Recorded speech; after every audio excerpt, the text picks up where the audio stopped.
to your doorsteps.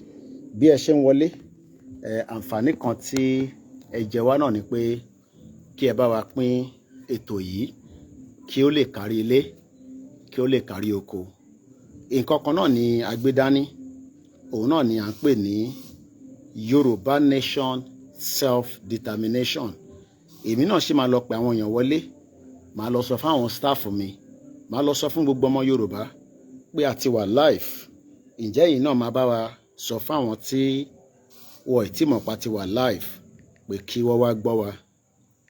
Mo bẹ̀ wá, mo rọ̀ wá, ẹ jẹ́ kí a káàkiri ká lọ ròyìn ibi tí a wà pé lórí ìkànnì wa tí a ń pè ní KOIKIMEDIA, níbi tí a ti ń dára wa lẹ́kọ̀ọ́, níbi tí a ti jọ ń gbé ọ̀rọ̀ yẹ̀ wò pé kí ni ó ṣẹlẹ̀, kí ló fà á tí a fi ń fẹ́ kí a gba freedom wa. Ọ̀pọ̀lọpọ̀ tí kò yé àwọn náà ni a fi jẹ́ kí ó yé, nítorí pé tó bá yé wọn, òun náà ni a lè jọ rí solution sí nǹkan tí ó ń ṣe wá. Nǹkan kan tó ń ṣe wá náà ni pé ọ̀pọ̀lọpọ̀ ìtí rí dájú pé ẹ̀tọ́ ni pé kílẹ̀ Yorùbá kó dá dúró gẹ́gẹ́ bí orílẹ̀-èdè. Ẹ jẹ́ ká bẹ̀rẹ̀ pẹ̀lú orin àsíá wa tí gbogbo wa mọ̀ sí KOIKIMEDIA. Bí èèyàn bá ti tanná báyìí, ọ̀pọ̀lọpọ̀ oríṣiríṣi kòkòrò tí èèyàn expect wá máa kọjá nínú broadcast. Ó ṣó pé iṣẹ́ wà tí a sì máa ṣe nílẹ̀ Yorùbá, nítorí pé bí èèyàn bá wà níta náà nílùú òyìnbó, ìwọ̀nba díẹ̀ náà ló máa rí kòkòrò. Mo kí Professor Adébánjí Akíntóyè, mo kí gbogbo àwọn tí wọ́n jẹ́ agbátò lẹ́yìn bàbá. Gbogbo yín náà ni o, ẹ̀yin náà lẹ ti bàbá yìí lẹ́yìn, àtèmi àtẹ̀yin la sọ fún bàbá yìí pé iṣẹ́ takuntakun tó gbé dání, gbogbo àjọ máa rí àṣeyọrí lórí ẹ̀. Ẹ bá mi gbọ́wọ́lé share button, mò ń bọ̀ àìtí ìdè. KOIKIMEDIA, we bringing the world closer to your doorstep.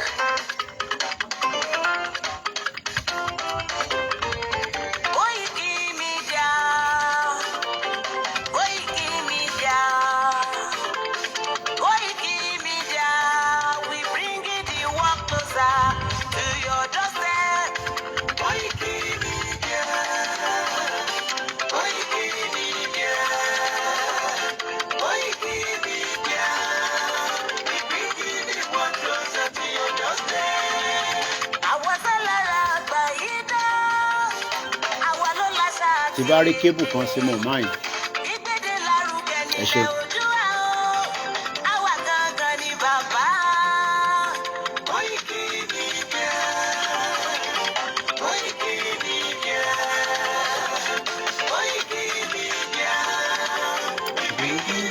Closer to your doorstep. They never sabi wetin we carry for her. Or did they move closer before they go sabi? I said they never know wetin we carry for body. Or did they move closer before they go sabi? Ọ̀kìlọ̀ lọ́jà ẹyẹ ìdìhun ló lájú. Ẹyẹ tó torí wodò ní àjọ owó ẹ̀jẹ̀ lẹ́nu. Ká ṣiṣẹ́ fún ilẹ̀ bàbá wa. Ká ṣiṣẹ́ fún ìlú bàbá wa. Ká jùmọ̀ sowọ́pọ̀ ká lè gbódúdú àga. Òdúdú àkóbá lè gbé wa. Ọmọ òdúdú á ṣe kiri. Ẹ dìde fún ẹ̀tọ́ adúláwọ̀. Ká lè jọ jùmọ̀ gbé ilẹ̀ ìlérí. Àwa ló gba ògo ilẹ̀ wa. Ká ṣiṣẹ́ ká lè jọ gbàdé. Ká lè gbàdé adé adúláwọ̀. Àwa ni ìmọ̀lẹ̀ tí ó tàn káàkiri. Ìyàwó òdúdú àdìwá. KOIKIMEDIA, àwa là ń gbé tó lárugẹ. Ètò tó gbójú owó tiwa mọ̀ ní. Kásá ẹgbẹ́ polówó ọjà wa kájé gbúgbà yín jẹ. Ètò tó gbójú owó tiwa mọ̀ ní. À ń gbé tó lárugẹ, à ń gbàsà lárugẹ. Ètò tó gbójú owó tiwa mọ̀ ní. News and sports ẹ máa rí gbọ́. Ètò tó gbójú owó tiwa mọ̀ ní. Ọmọ Ìjẹ̀bú alárẹ̀ mi ló ní kí n máa ké tantan. KOIKIMEDIA ọ̀rọ̀ lágbájúmọ̀ mi o. Má bá ṣẹ̀rẹ̀ lọ. Ọmọ Yorùbá nìyẹn, ọmọ Yorùbá tata o. À ń gbádùn rẹ̀, ọmọ Ìjẹ̀bú alárẹ̀ mi. Ṣé ìlọ máa fìdí bọ̀ tẹ̀ mọ́lẹ̀ o? ẹ̀yin lọmọ ní kò máa dé máa dé máa dé, ẹ̀yin lọmọ ní kò máa wọ̀ máa wọ̀ máa wọ̀ o. Igbó máa wọ̀ kájòjì ò gbọ́dọ̀ wọ̀, àjòjì tó bá wọ̀ bẹ̀ á gbẹ̀dẹ̀ ní ẹbọra. Ẹ̀yin lọmọ náwó kóyìnbó tó dé, ìgbà tó yìnbó dé o, ó dáadáa tó pọ̀ sí o. KOIKIMEDIA ṣàwa ní bàbá. KOIKIMEDIA àwọn ní bàbá. KOIKIMEDIA àwọn ní bàbá. Àdáńtọ́ àtúnpèrè gèdè. KOIKIMEDIA àwọn ní bàbá. Àwa là ń gbé tò lárugẹ jẹ́ ká jọgbọ́ o. KOIKIMEDIA àwọn ní bàbá. Àbújá fẹ́tọ̀ ilẹ̀ wa, fẹ́tọ̀ ilẹ̀ Yorùbá. KOIKIMEDIA àwọn ní bàbá. Ọmọ Oòduà ni wá o, tọkàntọkàn. KOIKIMEDIA àwọn ní bàbá. Egun tó ṣe rí ẹlẹ́yìí òsì, àdéhùn bàbá yan. KOIKIMEDIA àwọn ní bàbá. We bring it one closer to your doorstep. KOIKIMEDIA àwọn ní bàbá. Afẹ́fẹ́ tó ń fẹ́ o tó ń kan jòkó lára ni. KOIKIMEDIA àwọn ní bàbá. Agbèrègbèdé Olódùmarè ló fún wa ṣe. KOIKIMEDIA àwọn ní bàbá. Gbogbo ayé ẹ̀gbọ́n àwa ní bàbá o. KOIKIMEDIA àwọn ní bàbá. Ẹ máa bọ̀ wá ẹgbẹ́ polówó ọjà yín wá. KOIKIMEDIA àwọn ní bàbá.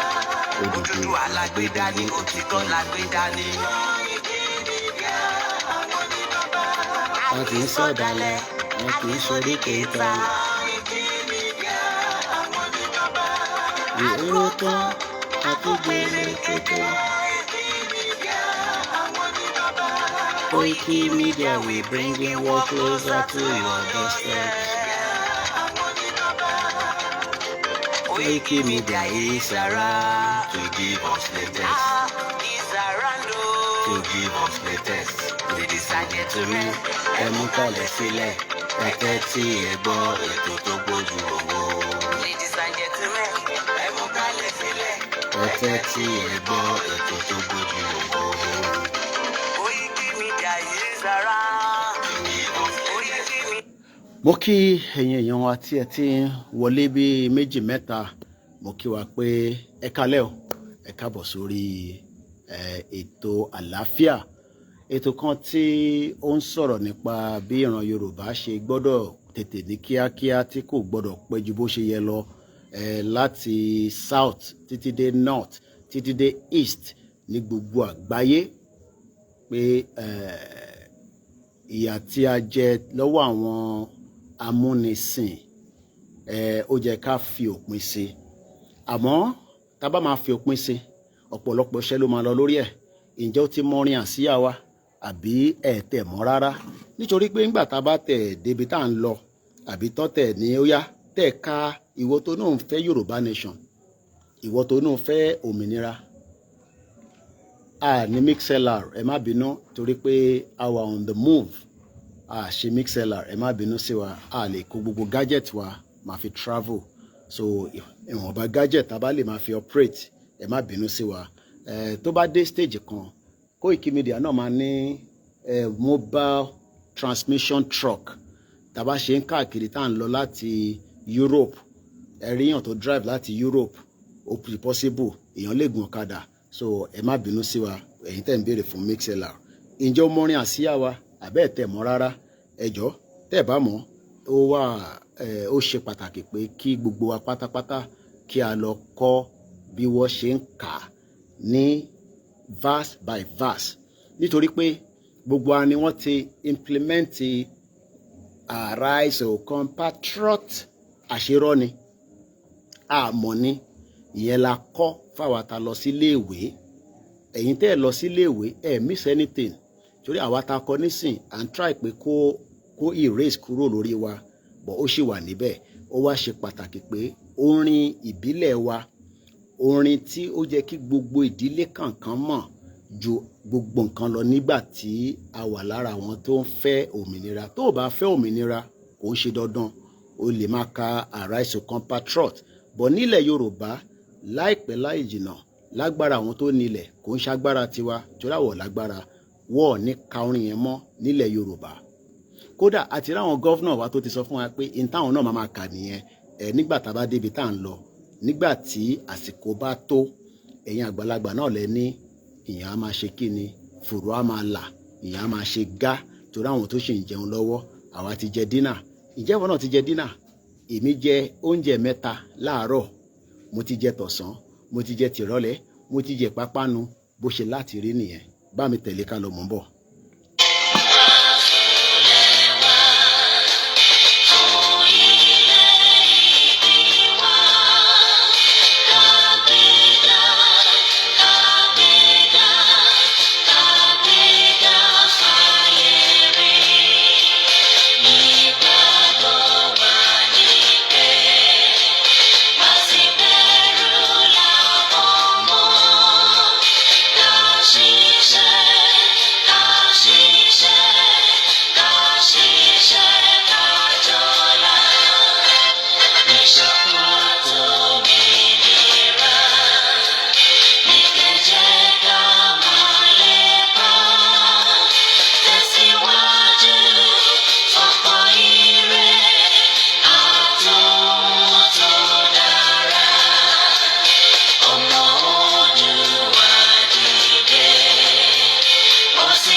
The first 20 minutes of any broadcast ó wà important, especially tíyàn bá ní message tíyàn fẹ́ deliver.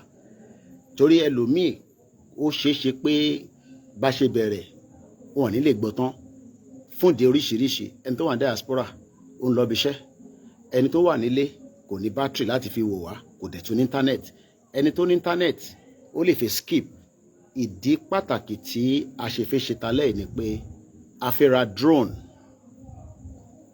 Ta ló mọ̀ tán pè ní drone? A fẹ́ ra drone fún in tí ó ń bọ̀ tí gbogbo wa ti gbọ́ tẹ́lẹ̀.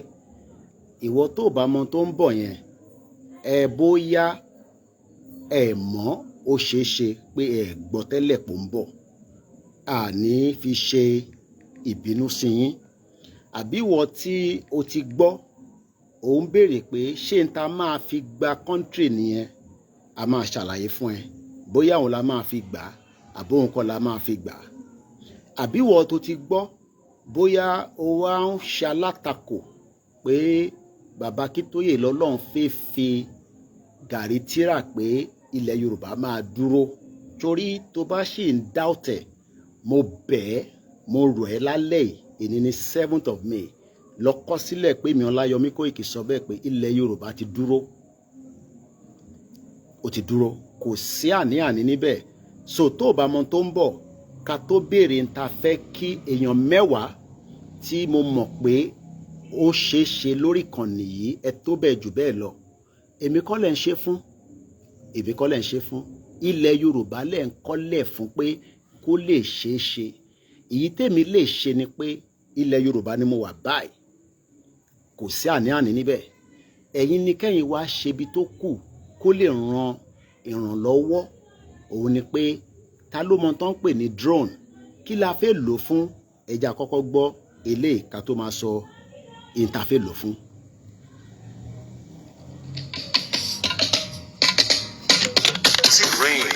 Gbogbo Yorùbá pátá lé lóko náà sọ pé èdè wa jọ wá lójú lápárapọ̀ dá dúró Yorùbá nation mo stand. Gbogbo Yorùbá pátá lé lóko náà sọ pé èdè wa jọ wá lójú lápárapọ̀ dá dúró Yorùbá nation mo stand.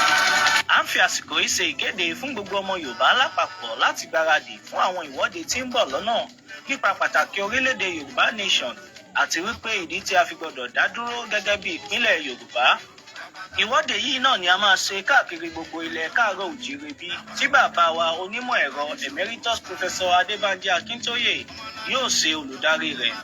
ọdún 2025 yìí náà ni yóò bẹ̀rẹ̀, a sì máa kàn sí wa nípa oṣù àti gbogbo ohun tí a bá fẹ́ mọ̀. Olùkéde Ọláyọmí Kóìkí, agbẹnusọ fún olóyè Sunday Adéyẹmọ Ìgbòho. Ọjà ìlànà àgbà, David Blue Jákàmọ̀, Jákàmọ̀, Jákàmọ̀, Jákàmọ̀. Àbọ̀ àmútọ̀kùnbọ̀ tí ò lọ́mọ rí nínú. Bóyá tó sí bóyá ẹgbẹ́ bá mú dé láláwọ̀ dúdú. Láṣẹ ní àpárá. Tẹ̀lé lórí gbogbo ọmọ Yorùbá àtọ́fà ń jẹ Yorùbá àtìgbòye. Wọ́n láwọn ò faramọ́ kí Fúlàní máa jí wa gbé. Wọ́n máa jẹ oko wa kọ́ máa dà wá láàmú.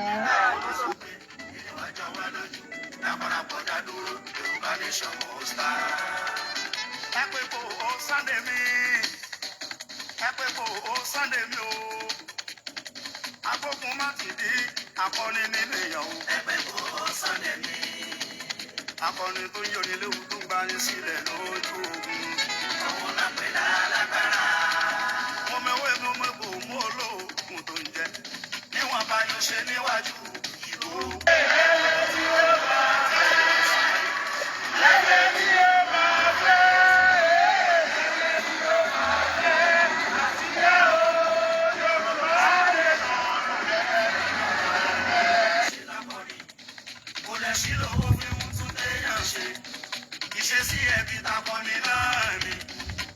Ẹja jáde ẹ máa bọ̀ ń ta ká ṣe ṣe kí ni o kàtúyáyá kàtúyáyá let's come out and showcase ourselves òye ẹyin. Ọmọ ńlá mo gbé Musa Debo Ìgbòho ṣá owó bàbá dání bóyá tí mo bá ní kò ṣá ẹ sọ fọkùnrin ogun ọmọ májá sọlá. Now interface lo drone fún náà nìyẹn. Drone jẹ́ nǹkan tí ó ní ìwúlò gan. Oríṣiríṣi drone ló wà, àmọ́ èyí táwa ń sọ ta fẹ́ lò yìí, èyí tó lè fún wa ní coverage nígbà tí bàbá wa alànà tí ó ní gbogbo àṣẹ lọ́wọ́lọ́wọ́, tí bàbá wa Professor Adébánjí Akíntóyè tó máa fún fèrè tí kò ní pẹ́ mọ́. Nígbà tí bàbá bá ti fún fèrè yẹn, ó ti di dandan pé kí gbogbo ọmọ Yorùbá múra sílẹ̀. Lára ìmúra sílẹ̀ náà ni pé èèyàn 10 là ń bẹ̀ kí wọ́n wọlá ìran yìí, kọ́ wọlá gbogbo 60 million, kọ́ fún wa ní 100,000 each ká lè lọ ra drone yẹn tó jẹ́ 1 million naira. Owó tó kéré ni, bọ̀ fún ẹni tó ò bá ní owó tó pọ̀ ní bí irú àwa mídíà báyìí, torí tó bá jẹ́ pa ní owó ọ̀pọ̀lọpọ̀ nǹkan ànígbé wá báyìí níwájú. Drone yẹn ṣe pàtàkì látara iṣẹ́ tó fẹ́ ṣe. Kò ń ṣe drone nìkan ló ṣe important nínú movement. KOIKIMEDIA kọ́ ló ní. Nígbà tá a bá lò tán, a hand over padà fún gọ́ọ̀mẹ̀ntì wa àbáwọn tó jẹ́ adarí wa, but àwọn tó lè operate àní wọn lọ́wọ́ torí security reason a lè expose wọn. Mò ń bẹ̀ wá, mò ń rọ̀ wá, ẹ jọ̀ọ́ tí a bá lè rà before this weekend it will be good. Wọ́n máa personally, ìyẹn torí owó tó wọ́n ni, èmi fúnra mi ló máa personally hand ẹ̀ fún tí màá dẹ̀ present ẹ̀ ní real life. Kò ń ṣe pé ìta tí present náà kò ń ṣe pé ẹ̀ doubt ẹ̀ àbí ẹ̀ believe ẹ̀. Ọwọ́ àwọn tí walkie talkie wà lọ́wọ́ ẹ̀ wọ́n ti fi ń practice. Wọ́n ń pè wọ́n ní steward. Kí ló ń pè ní steward? In any movement, in any event, ìyẹn gbọ́dọ̀ ní àwọn communication gadget. Òun ni walkie talkie. Kò tó, àmọ́ a dúpẹ́ fún gbogbo ọmọ Yorùbá fún ìrànlọ́wọ́. A ṣe account ẹ̀ fún yín, mélòó la padà rà. Mo ti sọ pé a ti kọ́kọ́ achieve the first 100. A ti rà lẹ́yìn yẹn sí. Mọ nọ́mbà ẹ̀. Àwọn èèyàn ní Koiki má reveal too much information, especially tó bá ti jẹ́ nǹkan tó jẹ́ security. Nítorí pé platform ẹ̀ àti Yorùbá World Media wọ́n ṣe live lọ́wọ́lọ́wọ́. Ẹ má bínú pé ó join together torí pé àsìkò lèmi náà ń bá ṣiṣẹ́ nínú ilẹ̀ Yorùbá tí mo wà yìí. Gbogbo ẹ̀ ti dákẹ́ lọ́lọ́. Ibi tèmi wà, iná wà ń bẹ o. Iná wà ń bẹ, àdúpẹ́ fọ́lọ́. But in tí mò ń sọ ni pé èèyàn 10 ni mo bẹ̀ lálẹ́ yìí kí wọ́n ràn wá lọ́wọ́ 100,000 each àárá drone yẹn tí owó yẹn bá pé 1 million tó bá wá jù bẹ́ẹ̀ lọ mo lè guarantee yín kọ́míṣọlá kò gbọ́dọ̀ kú wọ́n send vn kan sí mi lénìí wọ́n ní kí n sọ fẹ́yìn èèyàn pé kẹjọ́ ẹ ràn wá lọ́wọ́ ẹni tó bá fẹ́ print nǹkan tẹ́ ẹ fẹ́ go through me ẹ pè wá à á sọ bẹ́ẹ̀ ṣe máa print ẹ̀ tí ẹ máa sanwó direct fún printer tó ní kankan ṣe pẹ̀lú KOIKIMEDIA bí ẹ bá fẹ́ ṣe sticker ẹ pè wá à á connect yín pẹ̀lú tẹ́ bá pè wá a lè access ẹni tó pè nítorí pé for security reason àwọn printer tó wà nílé wọ́n wà very skeptical àyà wọn ń já torí ìjọba Nàìjíríà àmọ́ tó lè ṣe gbogbo àwọn kan tá a ṣe ń ṣe yìí tó bá dé stage kan ẹ fọkànbalẹ̀ printer a máa print wá tá a bá ń ṣe rally lọ tí wọ́n ọ̀dẹ̀ bí anybody dá kò ń ṣe pé a fi ń dẹnu Ọlọ́run ló ń ṣe o kò ń ṣàwa o mélòó lèmi printer a máa print oríṣiríṣi materials wá tá a bá ti jáde bọ̀ nítorí pé ìjáde yẹn wọ́n ní ó ń súnmọ́ bọ̀ ó ń súnmọ́ bọ̀ ó ń súnmọ́ bọ̀ ọjọ́ wo ni èmi ò mọ̀ o bàbá wa Akíntóyè nìkan ló ní àṣẹ yẹn lọ́wọ́ bọ̀ mo bẹ̀ wá owó tá bá rí tó bá lé àá fi ṣe àwọn nǹkan míì tá tún máa hand over àwọn nǹkan míì pọ̀ tá lè ṣe lóríṣiríṣi nǹkan kéékèèké but eléyìí tá fẹ́ rí lè ṣe tó sọ fún mi pé Kóìkì ṣe ti ní drone mo ní a ní but àwọn ọmọ yẹn ní battery nǹkan nǹkan má sọ yẹn so wọ́n ti fún mi ní price drone yẹn láti ọ̀sẹ̀ kan sẹ́yìn nísìn mo sọ náà lórí program pé wọ́n ti fún wa ní wọ́n ń pè ní mini 3 oní 350,000 wà but wọ́n ní èyí tó jẹ́ èyí tó dá yẹn òun ni mini 3 yẹn tó ń pè ní DJI pé tabara iṣẹ́ tiẹ̀ torí pé ṣe rí bó jẹ́ yàn 50 náà ló bá jáde àfi capture látòkè bó jẹ́ yàn 1,000 àfi capture látòkè à ní sọ jù bẹ́ẹ̀ lọ for security reason but oníṣẹ́ tó máa ṣe tó bá ju 2 million lọ ara méjì à hand over ẹyọ kan fún another platform tó jẹ́ YSDM àwọn àmọ́ àwọn tó máa gbé fún but lọ́dọ̀ tiwa àwa ní àwọn tó ti mọ̀ ń pa ẹ̀ for security reason I cannot give too much details torí mo fẹ́ kọ́ lọ gbé anybody lálẹ́ torí bá ṣe wà báyìí nísìn a ti wà nínú wàhálà pẹ̀lú ìjọba Nàìjíríà torí ìjọba Nàìjíríà náà fi mọ kí ló fi ṣe nǹkan kan ìṣèbá náà wà ní wàhálà kò sí nǹkan tó lè fi wá ṣe èmi wà nílẹ̀ Yorùbá báyìí ní tó bá fẹ́ ṣe àbẹ̀rù government àdẹ̀ ṣe tó dòdì sófin so torí pé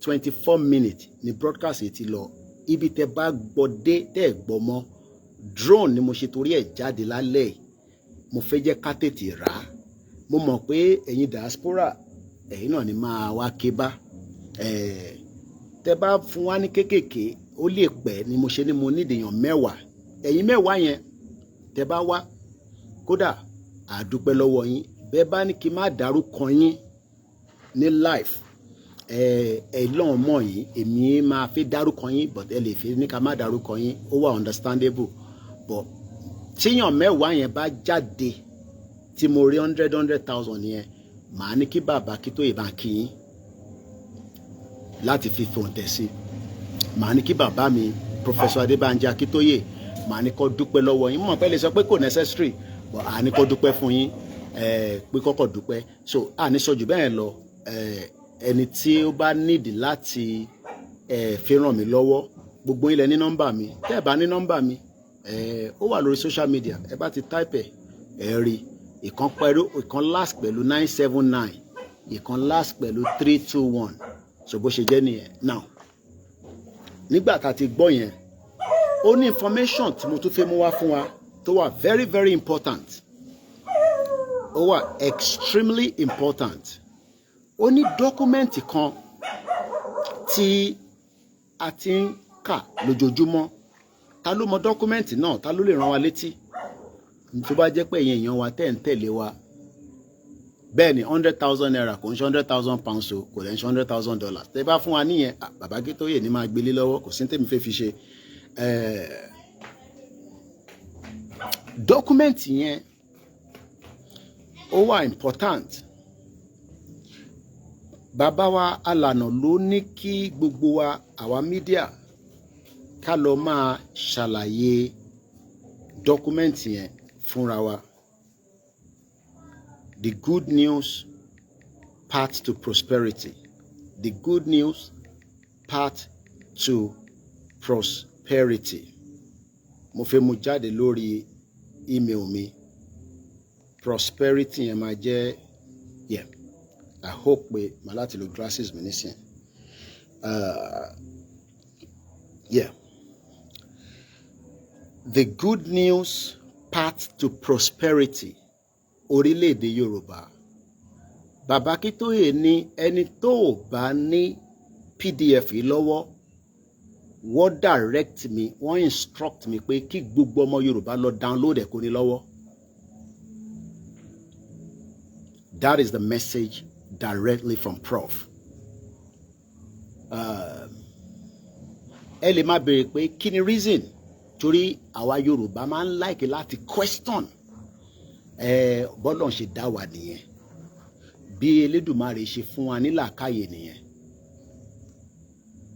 Mo kí gbogbo wa lẹ́ẹ̀kan ṣe kalẹ̀, ọ̀rọ̀ tó important là ń sọ lọ, tá bá ní ká máa dárúkọ àpẹ àwọn tó ń béèrè account number ẹ jọ̀ọ́ gbogbo ẹ̀yin team mi ó wà important tí bó bá ń ṣe program tó wà important báyìí táwọn èèyàn béèrè account number á jẹ́ pé sí lórí show nìyẹn. A lè ní staff wa tí ara data fún tí ẹ̀dẹ̀ wà online táwọn èèyàn béèrè account number tẹ́lẹ̀ fún wọn á jẹ́ pé iṣẹ́ yín ò pé nìyẹn o. A dẹ̀ ní time mọ́ so ẹ jẹ́ n fi voice yẹn sílẹ̀ sínú group KOIKIMEDIA torí pé ìtàgbédání gbogbo ẹ̀yin staff wa pátá àwọn tó ń béèrè account number wa lórí live show tí mò ń ṣe lọ́wọ́lọ́wọ́ nísìnyí ó ṣó pẹ̀ sí lórí program pẹ̀lú mi. Tí mọ́ǹtì bá tán a lè sọ pé ànira data fún yín torí pé a máa ti wà nínú rally lágbára Ọlọ́run, but kò ní da káwọn èèyàn máa béèrè account number. Àfọlábí gbogbo ẹ̀yin tó kù tí mo fi dárúkọ, mo bẹ̀ yín, mo rọ̀ yín, bí ṣe ń sọ̀rọ̀ báyìí mo wà live, ẹ bọ́ sórí show kẹ monitor gbogbo àwọn tó ń béèrè account number wa kẹ bá mi máa fún wọn. Now mo kí gbogbo alẹ́ nǹkan sí o, èmi náà ni mo ní our last man standing, last woman standing apọ̀, àmọ́ presently gbogbo wa náà ni ọmọ kan lẹ̀ Yorùbá. Iṣẹ́ tó ní kálukú máa ṣe ọ̀tọ̀ọ̀tọ̀ ni. Ibi tọ́lọ́run darí èmi sí lórí ìrìn àjò yìí òun ni mo dúró lé lórí. Èmi ò mọ bó ṣe ń ṣe nǹkan mi, mo ń ṣe security, mo mọ̀ nípa accounting, bọ̀ nípa pé ká sọ̀rọ̀ ẹ̀bùn tọ́lọ́run fún mi nìyẹn. Mo fẹ́ kó yé wa pé ṣẹ́rí Nàìjíríà tí mo wà nínú ẹ̀ lọ́wọ́lọ́wọ́ ẹ̀ kò sí nǹkan nínú Nàìjíríà mọ́, kò sí nǹkan mọ́ nínú Nàìjíríà. Tá bá ní ká ṣe máa ṣàlàyé fún yín ní time yẹn mọ́ nísìn. Mo ti sọ fún wa pé is a movement that is going from stage to stage. Ẹ jẹ́ ká padà sórí path to prosperity. The good news path to prosperity. Professor Akíntóyè wọ́n lo ọ̀pọ̀lọpọ̀ oṣù ọjọ́ àìsùn kó tó lè draft kìíní pẹ̀lú àwọn tọ́jọ́ jẹ́ group wọn. Báwo lẹ ṣe máa rí dọ́kúmẹ́ǹtì yìí? Ẹ má pè mí as individual, kò sí time yẹn tá fi máa spread ẹ̀. Màá share jáde tonight again. After tonight, I will not have the privilege or the time to share it out. So what I'm doing right now is I'm sending it out and it will eventually get to people. Ẹni tó bá wà lọ́wọ́ ẹ̀ kó send it to the next person. Tẹ́ bá pè mí as individual, I will not have the time to share it to you. I am very busy right now, and we are on the move every day, every minute, and we are on different locations and different places trying to get the message of hope fún gbogbo ọmọ Yorùbá. There is only one hope left, òun ni freedom wa. Anything less than that is a false hope. Forget about it. Anything less than that is a false hope. The good news path to prosperity. I'm going to read the introduction and read the content. The instruction tonight coming from Kutonu, from Professor Akintoye, ó ní pé kí gbogbo ọmọ Yorùbá pátá kó lọ ní copy lọ́wọ́. Bàbá máa ṣàlàyé in tó máa end up with this document fún yín, but this document must now be, mo ń tọ́ láti fi sọ̀yìnbó, máa sọ̀yìnbó púpọ̀. Document yìí gbọ́dọ̀ jẹ́ document tí gbogbo ọmọ Yorùbá pátá gbọ́dọ̀ ní lọ́wọ́. Àṣẹ tó wá látọ̀dọ̀ bàbá Akíntóyè nìyẹn. Má bí mi pé mídíà kan tí sọ sórí tábà ń dúró de mídíà kan tí sọ yẹn ṣàlàfíà nìkan ṣe ni wá. I am not the spokesman for Baba Akíntóyè, but instruction ni pé kí gbogbo wa ká lọ download ẹ̀ ká lọ ní lọ́wọ́. Ẹni tó lè download ẹ̀ tí copy bá ti dé ọwọ́ one person, ó ti di dandan pé ẹ gbọ́dọ̀ lọ jù sínú gbogbo group kálukú wá download ẹ̀ kó wà lórí fóònù yín. Ẹni tó bá lè lọ print ẹ̀ out, gbogbo tó máa cost yín láti fi print ẹ̀ out kò tí tó náwó tẹ́ ti ná láti 5 years. Oní printer lọ print ẹ̀ out kó tọ́jú ẹ̀ pamọ́ sílé. Bàbá máa wá ṣàlàyé ìwúlò ẹ̀ fún wa. Kí ni the next information? Ó ní pé kákọ̀ọ́ka díẹ̀ nínú introduction yẹn. The Good News Path to Prosperity in Our Orílẹ̀-èdè Yoruba by Professor Adebanji Akintoye. Introduction. In the following pages, I try to present the glorious picture of our soon-to-come nation, our Orílẹ̀-èdè Yoruba.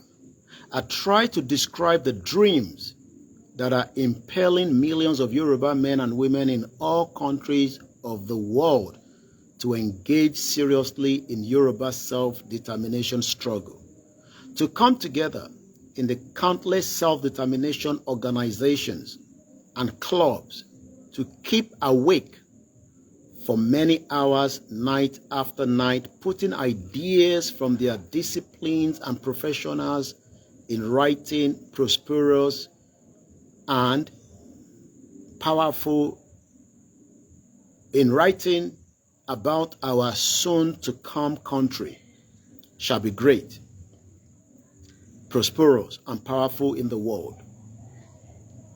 God Almighty made us Yoruba people a great people of talent, intellect, and skills, and large numbers. The ideas that will make our country one of the greatest and most famous countries in the history of the world, and that will make us Yoruba people a loving, laughing, emulated family of happy and contented men and women. A lot of the intellectual and other effort by our people come to me as a father of the self-determination struggle. Altogether, they make me humble, happy, and proud. Enjoying my own speciality and insight, I hereby put forth. This is a key information. I hereby put forth.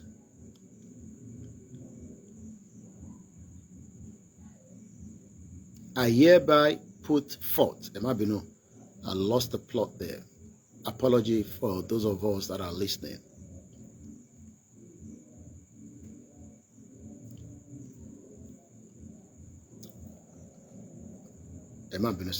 Apologize like I say.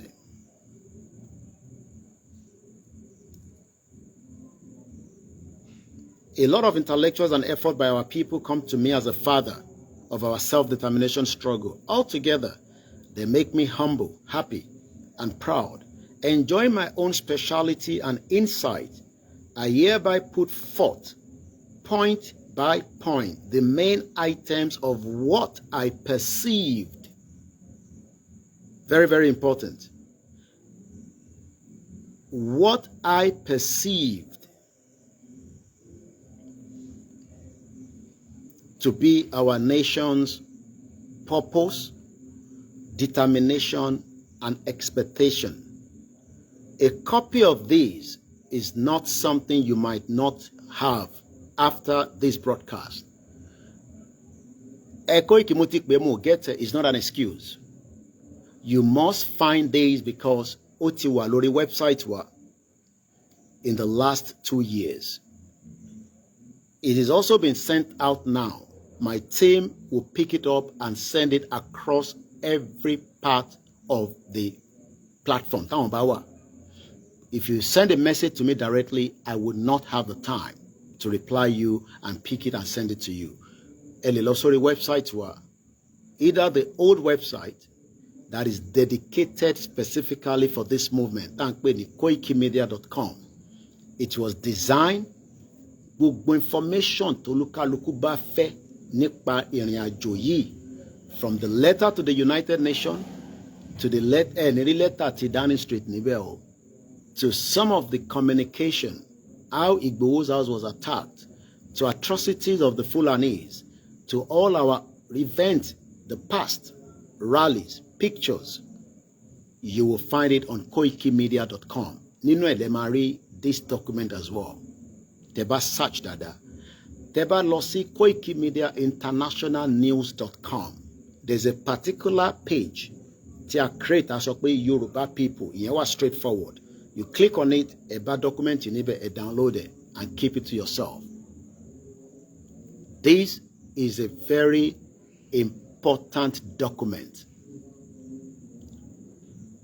Ọpẹ́ share donation yẹn sí gbogbo platforms continuously for those that are asking.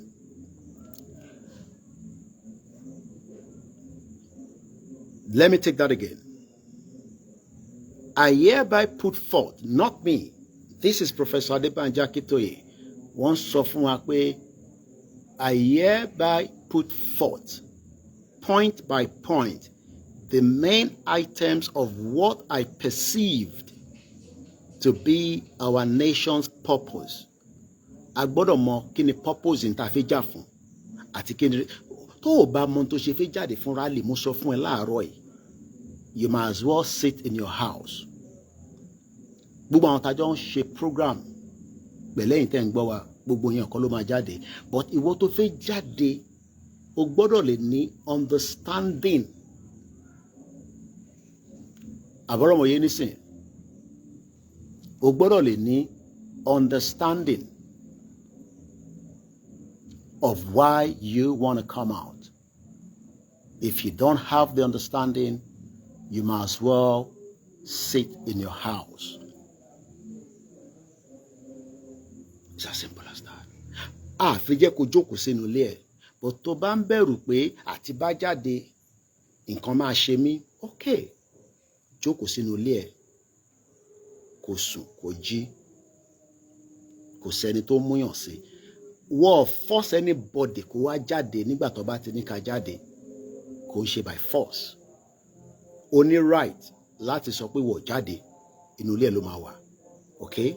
But àwa tó kù, we will forge ahead under the instruction tó máa wá at every interval. The instruction is let everybody have this document with you.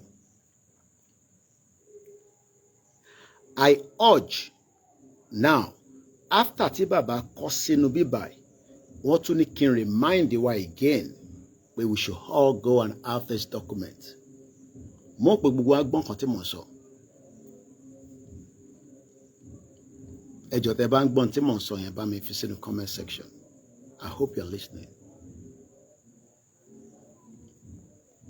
I urge all my Yoruba people, obìnrin, ọkùnrin, ọmọdé, àgbàlagbà, olúwo, Christian, Muslim, ẹni tó ní one challenge or the other. Everybody must have this document.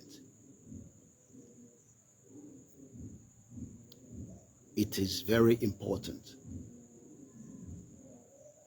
Alemani time láti remind you again.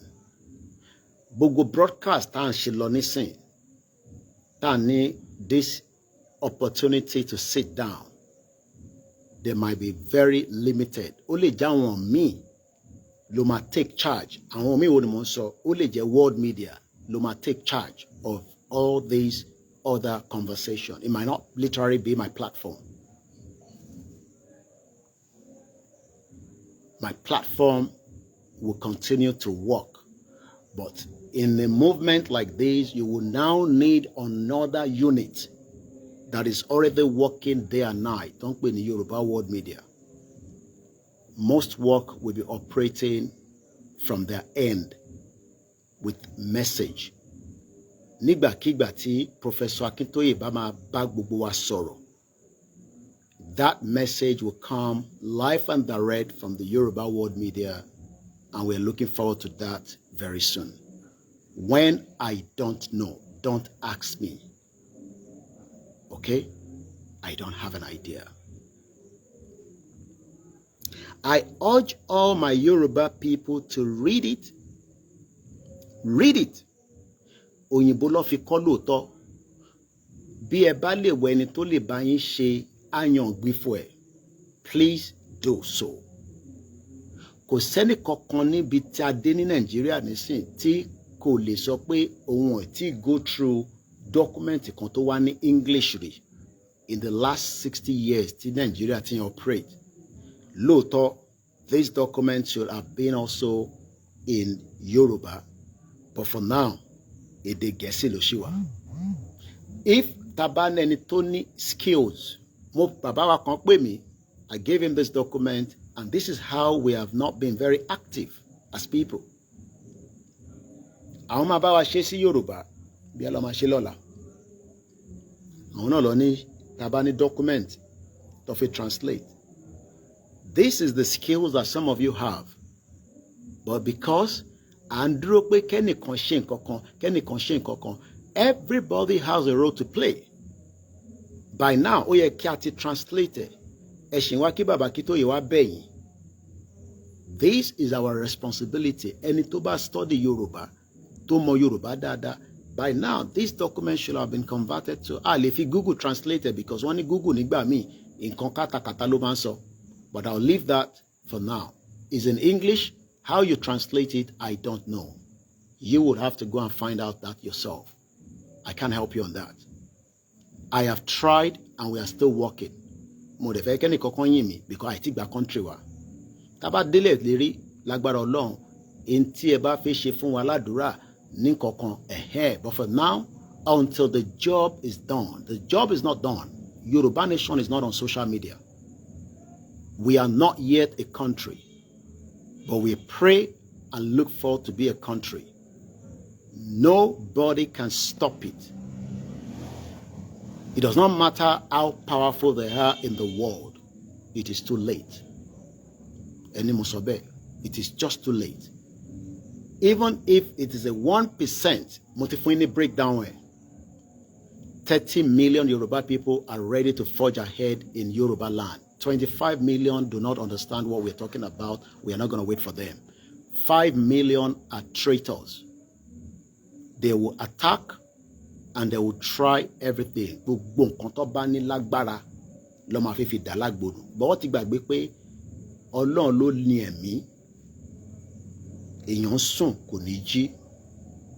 Èèyàn jáde ó ní accident.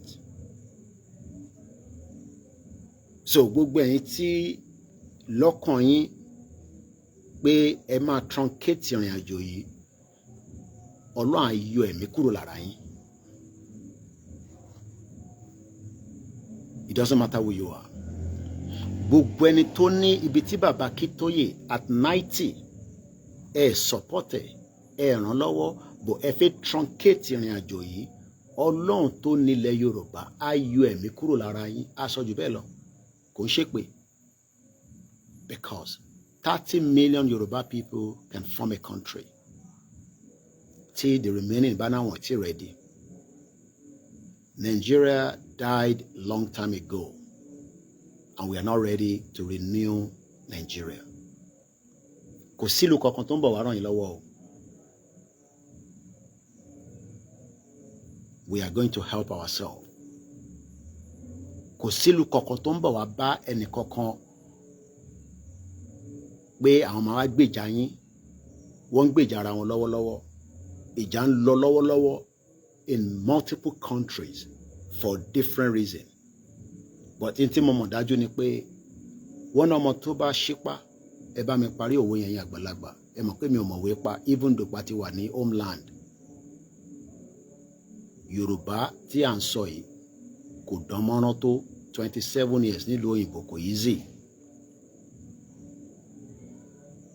Gbogbo ẹnikẹ́ni, èèyàn ni, ẹranko ni, àǹjọ̀nú ni, oṣó ni, àjẹ́ ni, pásítọ̀ ni, babaláwo ni, àfáà ni, oníṣègùn ni, ló bá sọ pé ilẹ̀ Yorùbá ò ní délẹ̀ lérí, Ọlọ́run á yọ ẹ̀mí kúrò lára yín.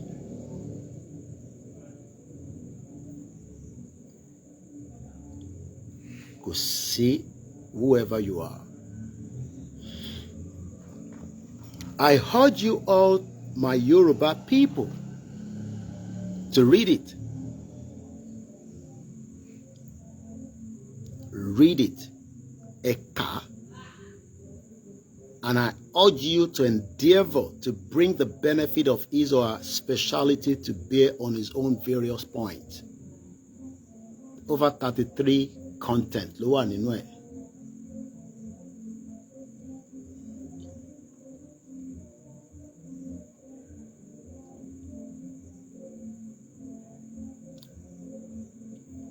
This movement has gone past the stage you might be thinking. I will leave it like that.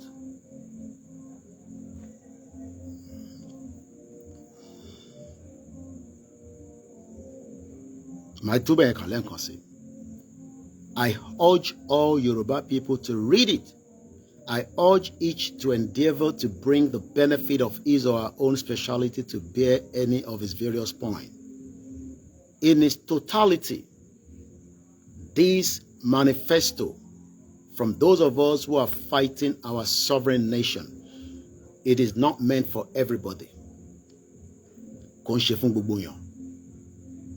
But fún wọn tó gbà tó dúró lórí pé lótìtọ́ ìntàgbé dání, lótìtọ́ ìntà ń béèrè fún, lótìtọ́ ìntí a fẹ́ torí ẹ̀ béèrè fún freedom wa, lọ wá bó ṣe máa rí dọ́kúmẹ́ǹtì kò tọ́jú ẹ̀ pamọ́ sọ́wọ́. Tó bá lè print ẹ̀, kò ṣe tó bá cost ẹ̀, print ẹ̀ kò tọ́jú ẹ̀ pamọ́ sọ́wọ́. Baba Kitoye will explain further to us at the appropriate time. In its totality, this is a manifesto, and you now see why it is important. This is a manifesto. Afigba country. Okay. Taba figba country. Kí ni nǹkan tí a fẹ́ lọ ṣe tá bá dé ní country ọ̀hún? Ǹjẹ́ a sọ fáwọn èèyàn wa n tá máa ṣe tá bá débẹ̀? Kí ni expectation? Irú ìjọba wo la fẹ́ ṣe? Irú àǹfààní wo ló máa jẹ́ fún èmi àti ìwọ? Ǹjẹ́ ó wọ́n tẹ̀ pé kí a dìde àbí ká sì sùn? Torí 25 million Yoruba people bí ṣe sọ níjẹta wọ́n ṣì wà lójú ọ̀run. Àwọn 25 yìí tó wà lójú ọ̀run yìí kò wù wọ́n kó wà lójú ọ̀run, àmọ́ the current system kò fún wa ní access láti jẹ́ kí wọ́n mọ òkodo ọ̀rọ̀. Kò fún wa ní access láti deliver the future tó ti kọjá future táwọn wà nínú ẹ̀ nísìn tó ń pè ní Nàìjíríà. The future of Nigeria died. Èèyàn kan béèrè lọ́wọ́ pé báwo làwọn ṣe máa print ẹ̀. Tẹ́ bá ti ní document yẹn lọ́wọ́, tẹ́ ní printer lọ́wọ́, you can print it at home. Ẹni tó ní printer, tẹ́ bá lọ sí anywhere around the world, tẹ́ bá wà, internet cafe ni, printing shop ni, ẹ̀yin tẹ́ bá jẹ́ àgbàlagbà, ẹni káwọn ọmọ yín tó ń print, tó ń mọ bó ṣe ń print nǹkan, ẹni kó bá yín print document yìí kó wà lọ́wọ́ yín. Mo fẹ́ compare pẹ̀lú any book torí pé a fẹ́ jẹ́ kí ọ̀pọ̀lọpọ̀ máa fi ẹ̀mí wọn sí pé eléyìí tá tún ní kẹ́ lọ ṣe yìí a fẹ́ link ẹ̀ mọ́ religion, kò ní kankan ṣe pẹ̀lú religion. It's our manifesto and it has messages inside. So printing it is the most easiest thing to do. How do we print it? Tẹ́ bá ní printer nílé, tẹ́ bá send ẹ̀ sí printer, á printer jáde. Ẹni tó ní printer nílé, ó easy fún yín tó bá fi sínú dọ́kúmẹ́ǹtì email sí email, tẹ́ bá send ẹ̀ sí email èèyàn. Kódà tẹ́ bá send ẹ̀ sí WhatsApp èèyàn, àwọn á mọ báyìí máa print ẹ̀. Reason ni pé tá ṣe ní kẹ́ print ẹ̀ ni pé it becomes something tó wà tó ṣe feel lọ́wọ́. Tó bá wà lórí fóònù yín náà ẹ máa feel ẹ̀, but yàtọ̀ ni pé kò wà bí paper document. N tí mò ń sọ yé wa, n tí yàn print jáde tó wà lórí fóònù èèyàn, orí fóònù mo ti ń kà nísìn. Èmi ò ní copy lọ́wọ́ báyìí, but copy mi wà ní ọwọ́ mi, but kò sí lọ́wọ́ mi níbí báyìí. So that is what I'm explaining. It is one of the most easiest thing. Printing is just printing like a paper, printing a document. Torí àǹfààní àwọn tí wọ́n gbọ́ àgbọ́yé ibi tí mò ń sọ yẹn. The last paragraph, ká tó wá sáré go through content ẹ̀, ká tó wá bẹ̀rẹ̀ ìrìn àjò program wa. Mo dúpẹ́ lọ́wọ́ àwọn backend team mi pé Mr. Koiki, nígbà tẹ́ ti ní ẹ fi ṣe nínú ilé àkókò mọ reason lọ bá mi tan coil pé káwọn mosquito tó ń káàkiri bàbá ìlú òyìnbó kó má bàa jẹ mí. Mo dúpẹ́ lọ́wọ́ yín o, mo mọ̀ lóore ẹ̀yin backend team wa tẹ́ ń ṣètọ́jú fún mi. Ọlọ́run bá ń tọ́jú ẹ̀yin náà. Àìníṣe lásán, àṣeyọrí ni gbogbo a máa ṣe. In its totality, this is a manifesto from those of us who are fighting for our sovereign nation, our independent Yoruba country, separate from Nigeria. In tó ń ṣàlàyé fún wa ni pé ẹni tó believe nípa Yoruba nation, website tẹ́ máa ti rí òun náà ni KOIKIMEDIA.com àbí KOIKIMEDIAinternationalnews.com. Ó wà straightforward láti tètè rí lórí Koiki Media International. Tẹ́ bá ti ń follow, tẹ́ bá lọ sórí Facebook wa nísìn, gbogbo link táwọn ọmọ yẹn post pé news blog, ẹ̀yẹn click lé lórí, kẹ́ lọ sí landing page ẹ̀, ẹ rí Yorùbá people, ẹ click lórí ẹ̀, ẹ rí document yẹn níbẹ̀. Ó wà straightforward. Ẹni tó bá ti lọ sórí website wa rí, ẹ bá Yorùbá people nínú àwọn pages yẹn. Ẹ mọ̀ pé tí wọ́n bá wọnú website, home page wà, nínú home page ó ní sport, ó ní this, ó ní that, but ìtọ́kọ Yorùbá people sí, tẹ́ bá click lé lórí lẹ́sẹ̀kẹsẹ̀ á gbé information yẹn jáde fún yín, ẹ̀dẹ̀ẹ̀dẹ̀ download ẹ̀. So tẹ́ bá lọ sórí Facebook wa nísìn, gbogbo Facebook wa àti Twitter wa, ojoojúmọ́, kódà tí bá ní kí n lọ wo Facebook wa nísìn, kí n kàn fún yín ní as an example lórí Koiki Media, kí ni the last post táwọn ọmọ wa post, àwọn ọmọ yín náà ni, torí pé ẹ̀yin náà ló ń ṣiṣẹ́ fún, kò ṣe mí. Tàbá ní ká lọ wo nísìn, the last post yàtọ̀ sí live tá à ń ṣe lọ́wọ́lọ́wọ́ nísìn, òun ni 2 hours ago tó sọ pé 6 European nations reject any demographic or territorial change in Gaza. KOIKIMEDIAinternationalnews.com òun ló wà wájú mi. Tí bá click lé lórí nísìn, on load by, mo lè ní kó wá lọ ṣe ní open an external browser, á gbé mi kúrò lórí Facebook. So this is what that page looks like. Very straightforward. It brings you to this platform tó ń pè ní Koiki Media. Lórí Koiki Media nísìn, ibì kan wà níbẹ̀, like I said, mo kọ síbẹ̀, I did this specifically made it for that purpose. Ṣé ti rí kó ní different, ẹ bá ti dé ẹ̀rí home, about, African news, blog, contact, FAQ, Koiki Media social media, Koiki Media YouTube, my account, portfolio, sport, world news. Èyí tẹ́yìn need ni wọ́n máa kọ síbẹ̀, Yoruba people. Tẹ́ bá click lórí Yoruba people yẹn, even from your phone, this is it right there. Kò need kò ń ṣe nǹkan tó le, but ẹ mọ̀ ẹni tí ó nìkan ṣe, á wá nǹkan tó máa ṣe yẹn by fire by force. So straightforward ni mo ti ṣàlàyé ẹ̀ òun ló wà ń bẹ̀ and you click on download, it downloads straight to your mobile phone. The by the download it, you can then take it straight to your website. Ẹ jẹ́ ká kọ́ gbà kọ́ọ̀lù yìí àmọ́ tó ń pè wá àdèmọ̀dé tó ṣe ń pè wá fún. Hello. Hello, brother mi, hello sir. A wà lórí ètò lọ́wọ́lọ́wọ́ báyìí. Ṣé fi dá sí ni ṣé ń gbé ètò lọ́wọ́ ni àbí nǹkan mi lè pè mí fún torí mo live. No, okay, call me for you. Okay, all right. After program, I pray live. This is 10 o'clock. Iṣẹ́ tí ẹ gbélé mi lọ́wọ́ nìyẹn. Tí fóònù yóò bá wà off, bó ṣe máa ring throughout tí lè máa fi mọ́ nìyẹn. Am I tired of it? No. It's the nature of the work. It is a lot to consume. Ẹni tó pè yóò tẹ̀ gbọ́ broadcast. In tó pè fún, I don't know. And this is 21:54 p.m. Àwọn expect pé yẹ kí èmi sùn, kí ni mo fẹ́ sùn fún? Ìbé mi mo ní bàbá Yorùbá nation ni mí. This is the task. Tí wọ́n tó ń rò pé ó easy. Tó bá easy ni, you take it as well and start doing it. So mo kí gbogbo lẹ́ẹ̀kan sí.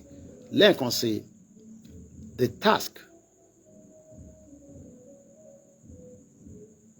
Ìyá wa kan ti send message wa nísìn, wọ́n náà máa support 100k straight away. Àti ní 100,000 ó kù 900. Bàbá ráhùn tó bá send message náà bẹ́ẹ̀ wá àfún yín ní update. Tílẹ̀ bá máa fi mọ́ tí bá I don't know how busy I will be because of my traveling, but my update wa in the morning. Tó wọ́n yẹn bá pé wá pick it up lọ́la àdé ṣe program pẹ̀lú ẹ̀ lọ́la yẹn náà. I can assure us that it's going to be a lot of work because of my movement, and I'm sure you don't need to know my movement. Àfi alábòde èèyàn la máa bèrè pé níbo ló ń rìn sí.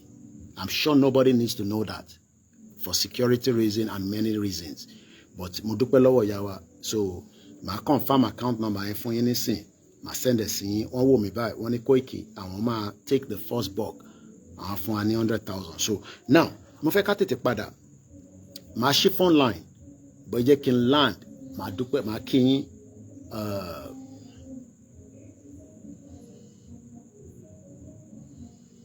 Another call.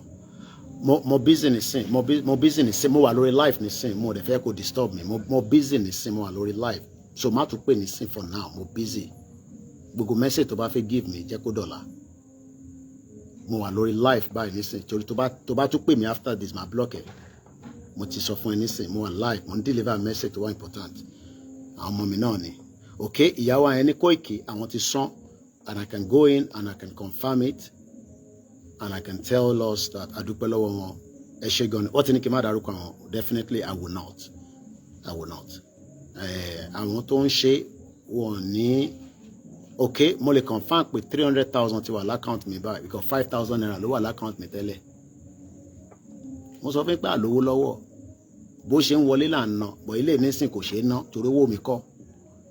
Mo lè confirm pé èèyàn mẹ́ta ti send 100,000 wọ́ọ̀dẹ̀ ní kí n dárúkọ. 300,000 ti wà l'account wa. Ẹ need me. Kí n wá? Ọ̀dà. Okay. Ẹ̀yin gbádùn ọ̀rọ̀ mi. So mo dúpẹ́ lọ́wọ́ èèyàn mẹ́ta wọ́n fún mi ní authority kí n dárúkọ wọn, but mo lè sọ fún wa pé àti ní 300,000 ó kù 700,000. Ẹ má sọ mọ́tò yẹn, ó máa pick yẹn. So ó máa kù 700,000. So ó ṣeéṣe pé first thing láàárọ̀ ọ̀la màá deliver drone yẹn fún wa. So ẹ jẹ́ ká tẹ̀síwájú torí àìtí parí ọ̀rọ̀ ibi tí bàbá ní kí n direct message sí lálẹ́. Ẹ mọ̀ pé bàbá kọ́kọ́ gbọ́dọ̀ rán mi iṣẹ́ kí èmi tó jíṣẹ́ ara mi, but mo kọ́kọ́ jíṣẹ́ ara mi kí n tó jíṣẹ́ bàbá, torí bàbá ò ní kí n wá sọ pé àwọn fẹ́ drone. Bàbá kí tó yẹ kan ló ní pé kí n wá sọ pé àwọn fẹ́ drone. KOIKIMEDIA ló mọ̀ pa ní the drone. Èèyàn náà ti pè mí pé a ní the drone. Mo dẹ̀ ti ní kó lọ check ẹ̀. Àwọn staff mi ló tún wá rán mi létí pé ṣé mo mọ̀ pé èmi náà mo ní ó ń súnmọ́ bọ̀ àmọ́jọ́. Ṣé mo ti sọ̀rọ̀ drone ẹ̀ mo ní mo ti ṣe, mo ní ti bá máa ṣe program lálẹ́ yìí máa fi ṣe priority, which is exactly what I'm doing. So mo dúpẹ́ lọ́wọ́ àwọn èèyàn mẹ́ta, ó kù èèyàn méje. Like I said, tí ó bá lé tó bá lé màá sọ iye tó lé fún wa, àdẹ́ fi sọ pé okay kí lẹ ká tún ṣe sí, but drone yẹn ni priority for now. So just to close on this message of the good news and the path to prosperity in its totality, this is a manifesto. Kí ni wọ́n pè ní manifesto? Gbọ́yìnbó bàbá kí tó yẹ ló gbọ́yìnbó àwọ̀ lọ sí school. Ẹ jẹ́ ká sáré lọ wo meaning in tó ń pè ní manifesto. Tàbá ní manifesto meaning ẹ̀. Manifesto. Èmi máa ń like kí n sọ lẹ́ẹ̀mẹ́ta. Manifesto. Tàbá sọ pé Manifesto. is a very important word that has been abused by the Nigerian government. Mo bẹ̀ máa rò pé Yorùbá nation tí a fẹ́ wọnú ẹ̀ nǹkan kan wà tí àwa diaspora ta máa ń ṣe ta bá wálé, a máa ń lose a little bit. Africa ni mo wà, Nigeria mo wà. It is out of conscious. Torí a fi pé kò ṣe pé ìlú yẹn ò ní òfin, but lawless òfin ló ní. Torí pé òfin tí Nigeria ń lò, it is not with the people. Gbogbo alamọ yẹn. But when the politicians are coming out, they always come out with manifesto. But how many of us have had their manifesto as pamphlet? Every reason that saying Kelomu manifesto ìdánisọ́wọ́, because only a lot of job to face it. But in jamo meaning manifesto, ẹ jẹ́ kí mi ṣàlàyé fún yín, so that kí a lè jọ ní understanding ẹ̀, kí a lè jẹ́ more important ẹ̀, in tó ń pè ní manifesto. Mo bẹ̀ wá, ẹ jọ̀ọ́ ẹ bá mi gbé all the share button. Mo bẹ̀ wá torí Ọlọ́run. Let's hear it one more time. Manifesto. Lẹ́ẹ̀kan sí. Manifesto. One more time. Manifesto. A public declaration of policy and aims, especially one issued before an election by a political party or candidate. Now, we are not a political party. We are not contesting for any election in that contraction. Kò sẹ́ni tó lè contest election in Nigeria that can deliver anything. You'll be fooling yourself. The purpose of Nigeria is a fraud. And whatever any manifesto they are presenting itself is a fraud. But somebody might also say, but the Yoruba nation, is a fraud. No, because you have not experienced it yet. What you experienced before was what we know as a regional government, and that was not a fraud. How many people understand that? We inter experience, whether imi, whether àwọn bàbá wa tẹ́lẹ̀ ni àwọn ìyá wa tẹ́lẹ̀ ni, intergbot ni pé inti wo enjoy ti manifesto ẹ sọ pé welfareism, education, industrialization, òun là ń pè ní regional government. After that, kò sí nǹkankan tó ń jẹ́ manifesto nílẹ̀ Yorùbá mọ́ tí wọ́n fi ṣe government for 26 years. So má ti compare pé Yorùbá nation fraud ni, because some of you are using that word, not our tí I agree, that believe in it. But àwọn kan lò ó pé wọ́n fi ń jalè ni, wọ́n fi olè ní ìrọ́lẹ̀ ń pa. But ó ṣe fún wa ní opportunity ká kọ́kọ́ experience ẹ̀ náà kó tó wá condemn ẹ̀. But ìwọ kọ́ la fẹ́ blame. A fẹ́ blame ọba wa tí ó mọ̀ pé manifesto tó ń lò, táwọn olóṣèlú ń lò, kò lè deliver ṣìngbá, kò lè deliver the kind of policy. Ẹ máa gbọ́ tán máa sọ policy, policy. The question is, kí ni policy Tinubu nísìn? I don't want to go into that area now because mo fẹ́ ká lose plot. But when people hear manifesto, and manifesto, a political party. Yoruba Nation is not a political party. It is a movement that is moving from stage to stage. Kí la fẹ́ achieve? That is why I keep saying that this should not be a sentimental movement. Ẹ̀gbọ́n mi kan dẹ̀ ń ṣe politics o. Ó dẹ̀ promise mi lówó. Ṣé tá bá wá gba Yorùbá nation yìí nísìnyí àbí tí bá lọ ń ṣe Yorùbá nation? Ṣẹ́gbọ́n, when we remove sentiment, we would achieve this movement that would then come out from movement to become a government. And from a government, we will form a political party. But if we are trying to put ourselves as, àwọn kan ìtí ready, àwọn kan máa ready, tó bá ready yẹn lájọ máa wá fọwọ́ papọ̀, it is a lie. Àfi gba country yìí nìyẹn. That means pé gbogbo wa, èmi ò fẹ́ wà in that bracket. Èmi ò mọ maths dáadáa, but when you start putting equation, gbogbo yín lè automatically mọ̀ ní gbogbo ilẹ̀ Yorùbá, ta ló fẹ́ Yorùbá country, ta ló fẹ́. Need láti ṣe máa sọ pé àwọn Yorùbá world media nìkan, I keep saying Yorùbá world media, àwọn tó àjọ ń ṣe Yorùbá nation. Majority of the people at home are still against this Yorùbá nation. Mo dẹ̀ ti fi wọn sí bracket of 25 million. If 30 million can supersede 25 million, then what are we talking about? We forge ahead and we deliver the manifesto for this 25 million and convince them and say, look, and you can hold people accountable based on the manifesto. Tinubu, when you were coming to power in 2023, most of you don't have their manifesto. Èmi gan ní APC manifesto. Àfi tí bá ṣe lọ wá lórí internet. Do you have their manifesto? So how do you want to hold the government accountable and responsible when you don't even have the manifesto? Ẹ má bínú pé mo sọ òyìnbó.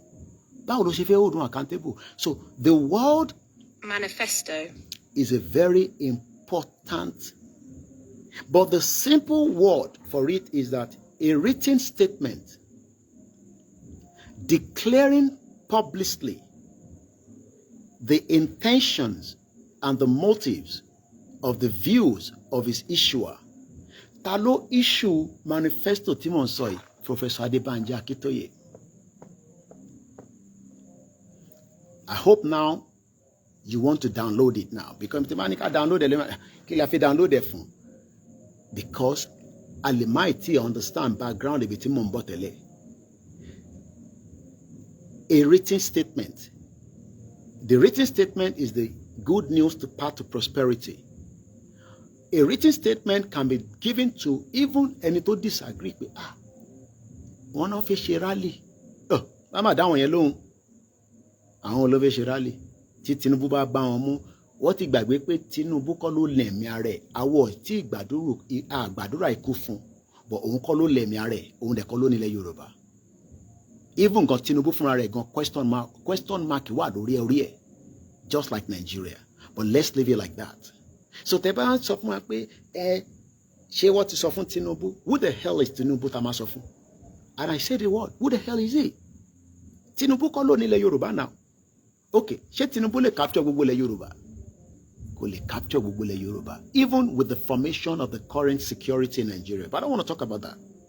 What we need to do right now at this final stage is to go out there and tell our people from the south of Ilorin down to Kogi, Ondo State, Ekiti State, Osun State, to all the local government and present to them ìdí pàtàkì tí ilẹ̀ Yorùbá ṣe gbọ́dọ̀ dúró. If we can do that, then we can work hand in hand to help this movement. So the word manifesto. Tá bá sọ pé Manifesto. Manifesto is very, very important. It is unique.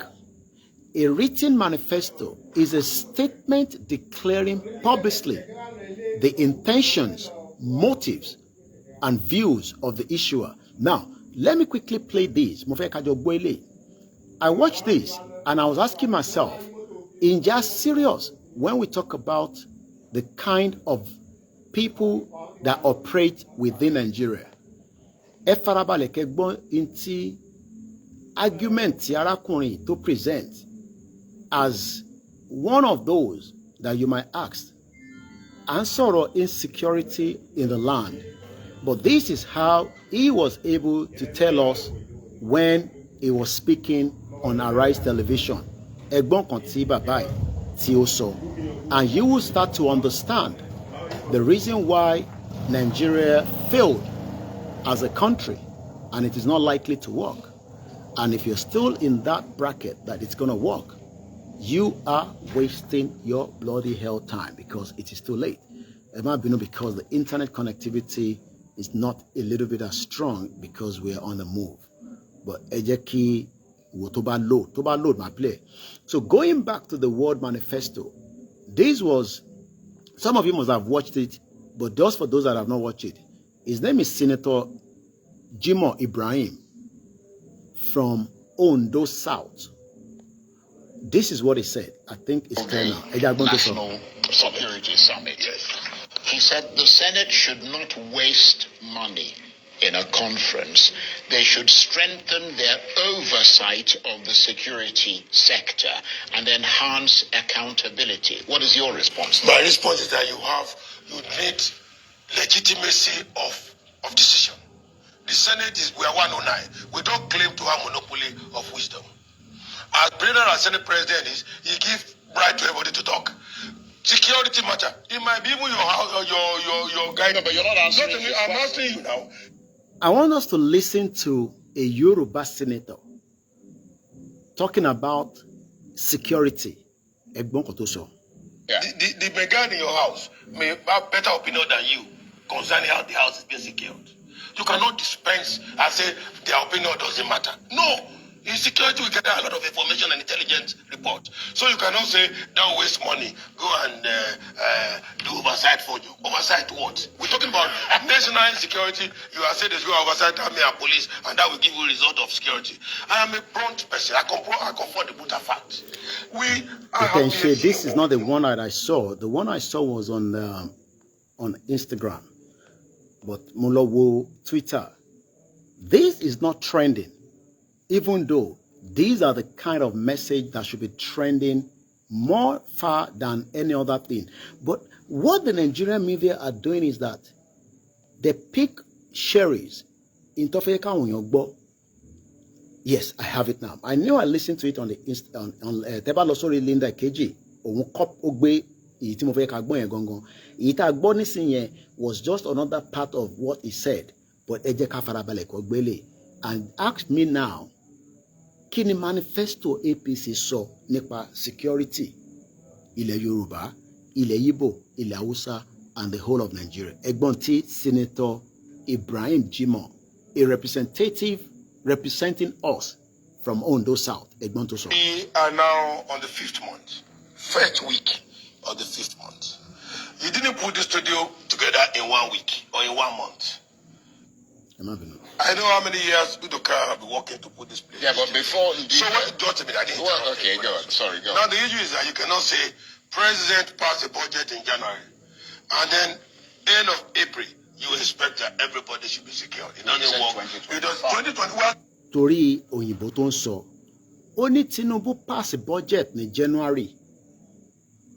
Àwa expect kí security were active by April. Argument it here. These are the lies embedded in the manifesto. Ìyẹn ìwọ tó ń sọ pé fraud ní Yorùbá nation. Ìtí jẹ́ ká lo manifesto yìí now. Ìwọ tẹ́ fún wa ní privilege kí bàbá Akíntóyè àtàwọn tọ́jọ́ fẹ́ ṣe àtiwọ́ kí a deliver manifesto yìí for 1 year going to 2 years tí Tinubu náà ti ń ṣe manifesto tiẹ̀ under the government of APC. Don't survive fame at here. Don't control so length concern. It was 2020. We are still in 2025. Yeah. You know, we have not finished. We are not even halfway into 2025. And you will agree with me that if you have asked me this question December 2025, I will have a different answer. But we are just on the 5th month of 2025, first week, and you are already giving an assessment of the president about security policies. So, in other words, a student coming to study BSc security, and year 1 you have said that is a failed student. That is not right. So that's not fair. What I'm telling you, it's year 2. Year 2. Year 1.5. It's not year 2. Year 2 is May. Well, it's not 1.5. You know, so Whatever with 1.9.5. 29 is 3 weeks away. So it's almost 3 weeks. Yes, a lot. But Kò let me fún say journalist this yẹn láyè láti sọ̀rọ̀. to Nigerians. It is not that if the president or the Senate is not, sharing whatever pains that arise from insecurity. And that is why the president even went to Castina and made his statement about what is going on there. And that is why security policy is bringing a lot of results. But let me tell you, before Asiwaju Bola Ahmed who came to office, you assessed the security situation. And you give him 1.9 months, 1 year, 9 months, or whatever it is, or 2 years approximately, to resolve this problem in 350 million Nigerians, 36 states, 776 local governments. Now, we are the... Now, Sherry, these are the points that I want us to raise. Taba argue pẹ̀lú àwọn onísìn. Only number one, what inflates numbers again? All we know before was Nigeria is 200 million. Egboton to 350 million. I don't know where he got that statistics from. Let's work with that 350 million. We have 774 local governments. And the government cannot protect us. The government failed its constitutional right based on a manifesto that the government brought in 2023 to tell Nigerians that we will protect, we will defend this territory. But that territory has now been let loose. Whether Fulani kidnap you or not, the insecurity has collapsed the Yoruba economy as we know today. The reason why the Yoruba economy is not functioning is part of the insecurity. So it's not about anything lossy family. We're talking about goods that is meant to go from Lagos down all the way down to the other side of Ondo State.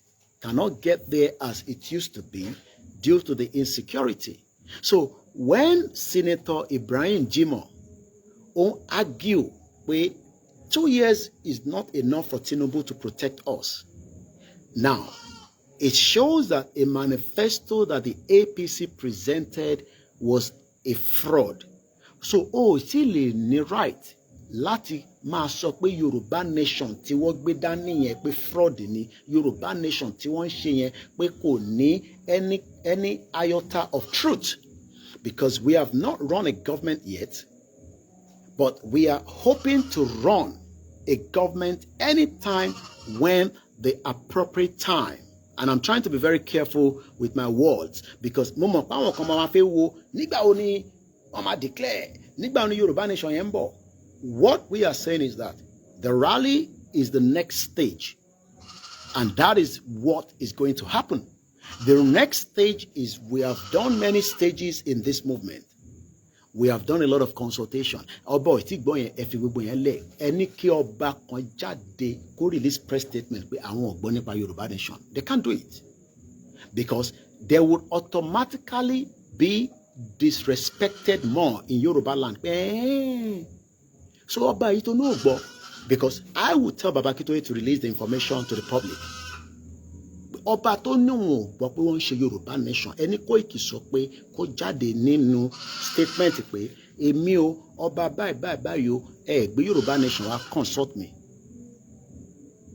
So it shows that this movement has gone from stages to stages, and the next stage is for us from the leader to come out and do what?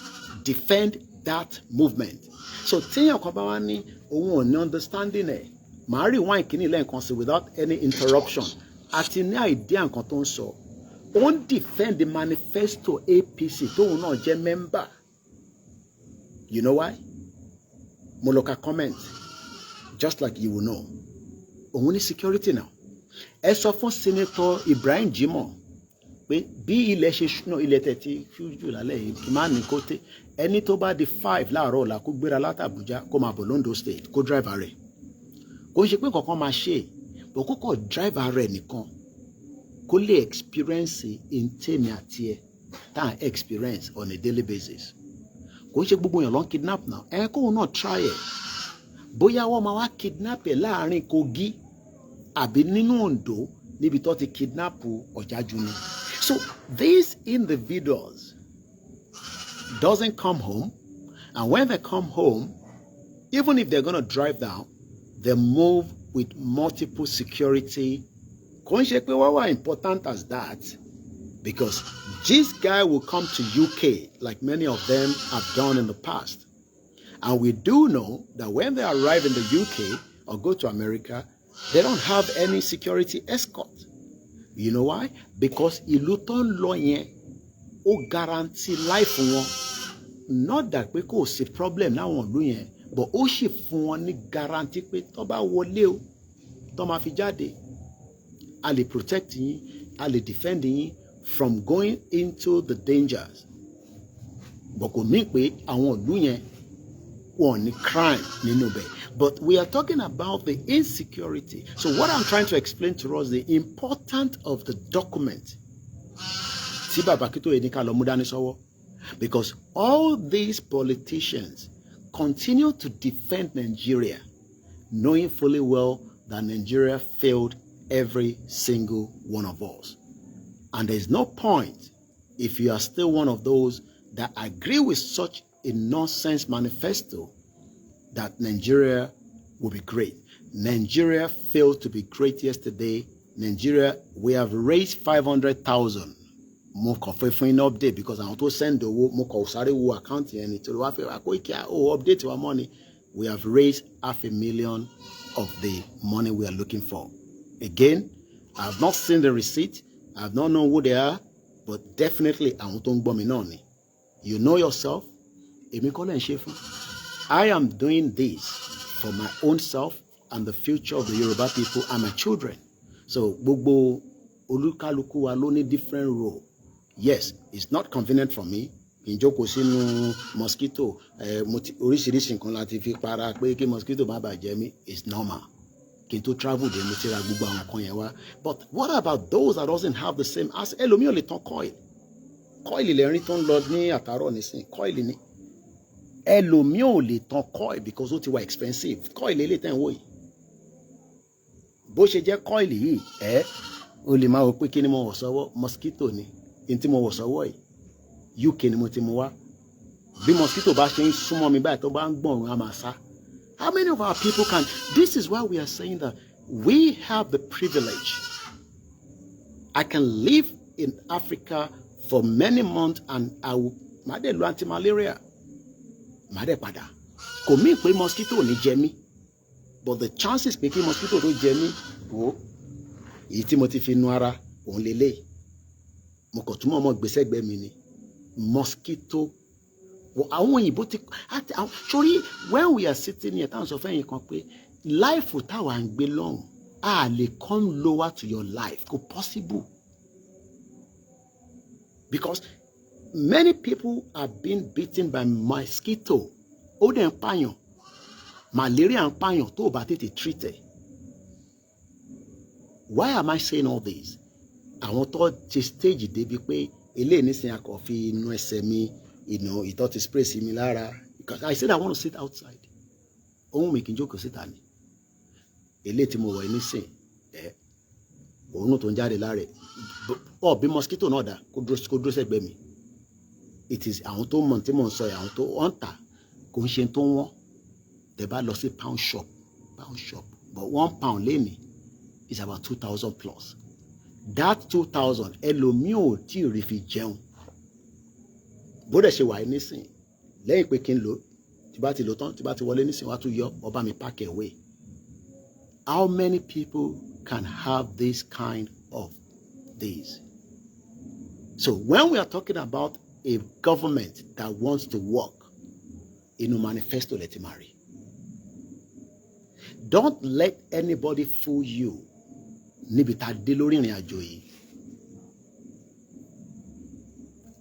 Mo rántí ilé tí mo rà bọ̀ inú pound shop ni mo ti rà. Kódà ojú mi kọ̀ gan ní ẹni at the last minute. Mo ra spray. Mo lè fi wọ̀n, mo lè ní kọ́ mo wá kó rí. Why am I saying this? It's not just to sit here and say, boy, no. Kí n wá kí mosquito wá jẹ mi torí pé mosquito ń jẹ wọ̀. No, ìwọ ni mosquito fẹ́ jẹ. Ta dẹ̀ sọ pé a fi stop kí mosquito má bàa jẹ mọ́. Àwa dẹ̀ mọ̀ pé àwọn reason that so many things is happening is because how can I live in a country where ìyà ti jà wọ́n náà, ìyà burúkú ti jẹ Britain. Nígbà tí ìyà jẹ wọ́n làwọn náà wá wò pé ibì kan wà tán náà àwọn resources kan táwọn ò ní, ẹ̀já lọ jí díẹ̀ wà náà, ẹ̀já lọ kó wọn lẹ́rú. Bàbá lọ ṣe fi kó wọn lẹ́rú táwọn bàbá kan tọ́jọ́ wà nínú ẹ̀, because reason tá a ṣe ń go through gbogbo problem yẹn lẹ́nìí is because àwọn bàbá wa during that time, some of them gbàbọ̀dé just like bá ṣe ń gbàbọ̀dé fúnra wa náà lẹ́nìí. Because why does it have to take long to get a country? It's because we are facing many people that doesn't want to accept the truth. And if people doesn't want to accept the truth, there will be confrontation. And we are trying everything to make sure that there's no confrontation. But àwọn kan tí wá wà àárín wa tó ń pè ní Fúlàní, they are ready to fight. Mo fẹ́ ká gbọ́ fídíò yẹn lẹ́ẹ̀kan sí without any more interruption. Ẹ má worry nípa ẹran tó ń ṣe fàájì ẹ̀ lọ́nbẹ̀ yẹn. Lẹ́ẹ̀kan sí, we started this broadcast with only a 5,000 naira in my account. I can confirm as at now, with the broadcast just under 1 hour 20 minutes, 500,000 have been raised. Ọlọ́run jẹ́ kémi wá jáde kí wọ́n máa sọ fún yín pa fẹ́ raise owó fún yàn kan tó sick. No, not that we can't raise money for somebody that is sick. But how many people do I want to be raising money for? I need a government that is working as quickly as possible. It is possible, it is doable. Ẹ̀yin tí ẹ̀ ń wá against it, ẹ jẹ́ mẹ̀kúnnù. This is the time that you will need to rise up. Mosquito ò lè jẹ mí níbi tí mo jókòó sórí gbogbo environment mo wà báyìí, mo ti secure pa. Wọ́n kọ́ máa lọ round ni, wọ́n ò lè dé bí báyìí. Mo ń lo local coil, mo lo èyí tí mo mú wá láti UK, mo ti lo oríṣiríṣi, mo ti gbé sára. Tó bá dẹ̀ tó wá padà tẹ̀ jẹ mí, màá tún lówó ra oògùn tí máa lò sí lára, mo ti mú dé. So many people are dying for all these, and this is what pains the diaspora. This is why the diaspora are saying, how can a senator tó jẹ́ kó represent wa, ó ń sọ̀rọ̀ nípa ẹ̀gbọ́n kan tó sọ lẹ́ẹ̀kan sí. So far, 5 people have given us half of what we want. The remaining 5, I'm waiting for you. Ọlọ́run àbúyìn láṣìírí. I can release the money, they can go and pick it up. Tó bá pé, I'll just send the money tonight, and they'll go first thing in the morning, they'll pick it up, and we will deliver it to everyone, and we can secure that as an important gadget that would also be used towards when our outing is finally out there in the public. I am seeing the end of the day and now on the 5th. First week of the 5th month. You didn't put the studio together in 1 week or in 1 month. I know how many years Udoka have been working to put this place. Yeah, but before... So what, don't tell me that. Well, okay, go on. Sorry, go on. Now the issue is that you cannot say President passed a budget in January and then end of April you expect that everybody should be secured. It doesn't work. It does 2020. We are still in 2025. Yeah. You know, we are not finished. We are not even halfway into 2025. And you will agree with me that if you have asked me this question December 2025, I will have a different answer. But we are just on the 5th month of 2025, first week, and you are already giving an assessment of the president about security policies. So, in other words, a student coming to study BSc security, and year 1 you have said that he's a failed student. That is not right. So that's not fair. What I'm telling you, it's year 2. Year 2. Yeah. You are 1.5. It's not year 2. Year 2 is May. Well, it's not 1.5. You know, so what about 1.9, 0.5? 29 is 3 weeks away. So it's almost 3 weeks to say a lot. But let me say this clearly to the Nigerians. It is not that if the president or the Senate is not, sharing whatever pains that arise from insecurity. And that is why the president even went to Castina and made his statement about what is going on there. And that is why security policy is bringing a lot of results. But let me tell you, before Asiwaju Bola Ahmed who came to office, you assessed the security situation. And you give him 1.9 months, 1 year, 9 months, or whatever it is, or 2 years approximately, to resolve this problem in 350 million Nigerians, 36 states, 776 local governments. Now, we are the Senate, and under the leadership of the Senate President, we are trying to say, let's help. Let's help. Function. Well, so just a minute. Yeah. Let's help to make sure that we discuss all these. Let Nigerians gather and discuss all of this. Yeah. So that everybody will bring their own solution. Again, as Bola Ahmed Tinubu is chief security officer, but you are also security officer to yourself. Yeah. So we want to create that mentality that you also hold Nigeria responsibility, you know, of your. Mo kàn fẹ́ brief yín sílẹ̀. They always go back to London. Temitiwa is going to talk about London now. I'm just briefing you. Tó bá sọ̀rọ̀ London tó, màá wá bí ní àwọn question kan. If that can be relevant in the current structure of Nigeria, tí mo wo gbogbo neighbors wa nísìn, tá bá máa sọ pé Ọlọ́run má jẹ́ ká jẹ́ olówó kan láàrin olóṣì. Ẹgbọ́n kan tó sọ nípa London. Own security. Right. Well, you cannot be having. You've made that point. Yeah, Can I come in Not a minute. So I would adopt that at that point. Right. You cannot have the studio and not have cameras, which the police can come tomorrow and extract information from. You do know in England, ordinary shops have CCTV cameras where police go there and random to extract information. All these things have to be collected and centralized. Now, it's good. I can have CCTV right here. Koda, the technology says I can control it. Iná ẹ̀ ti kú, ó ti gbìyànjú, ó ti try, ó ti try tiẹ̀. These are what you need to understand. After, okay, ó dà pé ó ṣe ní life there. Ẹ má bínú ẹ̀yin yẹn wá. When we're out in the dark, you must think about how you want to be in the light. Now, it's talking about CCTV. Oh yes, CCTV is good. CCTV is fantastic. But can you have a CCTV when you don't have 24 hours electricity supply? Stable. I've been few places. I cannot imagine how many times I'm sitting down and the light keeps tripping off every minute, tripping off. Yes, some have stabilizer, but these have destroyed freezers, fridge, everything in the house. The question is, why are these politicians giving UK as a template where 24 hours, I can monitor if that setup is there, whatever is happening within my surroundings at home, on the phone. But I will have electricity that is working. Just to buttress and bring it back to our manifesto. Nígbà tí màá yín sọ̀rọ̀, mo fẹ́ kí mo remind wa nípa ẹ ṣé gan lẹ́ẹ̀kan sí o gbogbo ẹ̀yin tí ẹ ti dá sí. From UK, mo ní dárúkọ yín, ẹ wà lára àwọn tí ó send owó sí wa. Mo ti rí receipt yín, ẹ ṣé gan ni àmọ́ lórí. Wọ́n ní for the drone, please don't mention my name. Àti rí 500,000.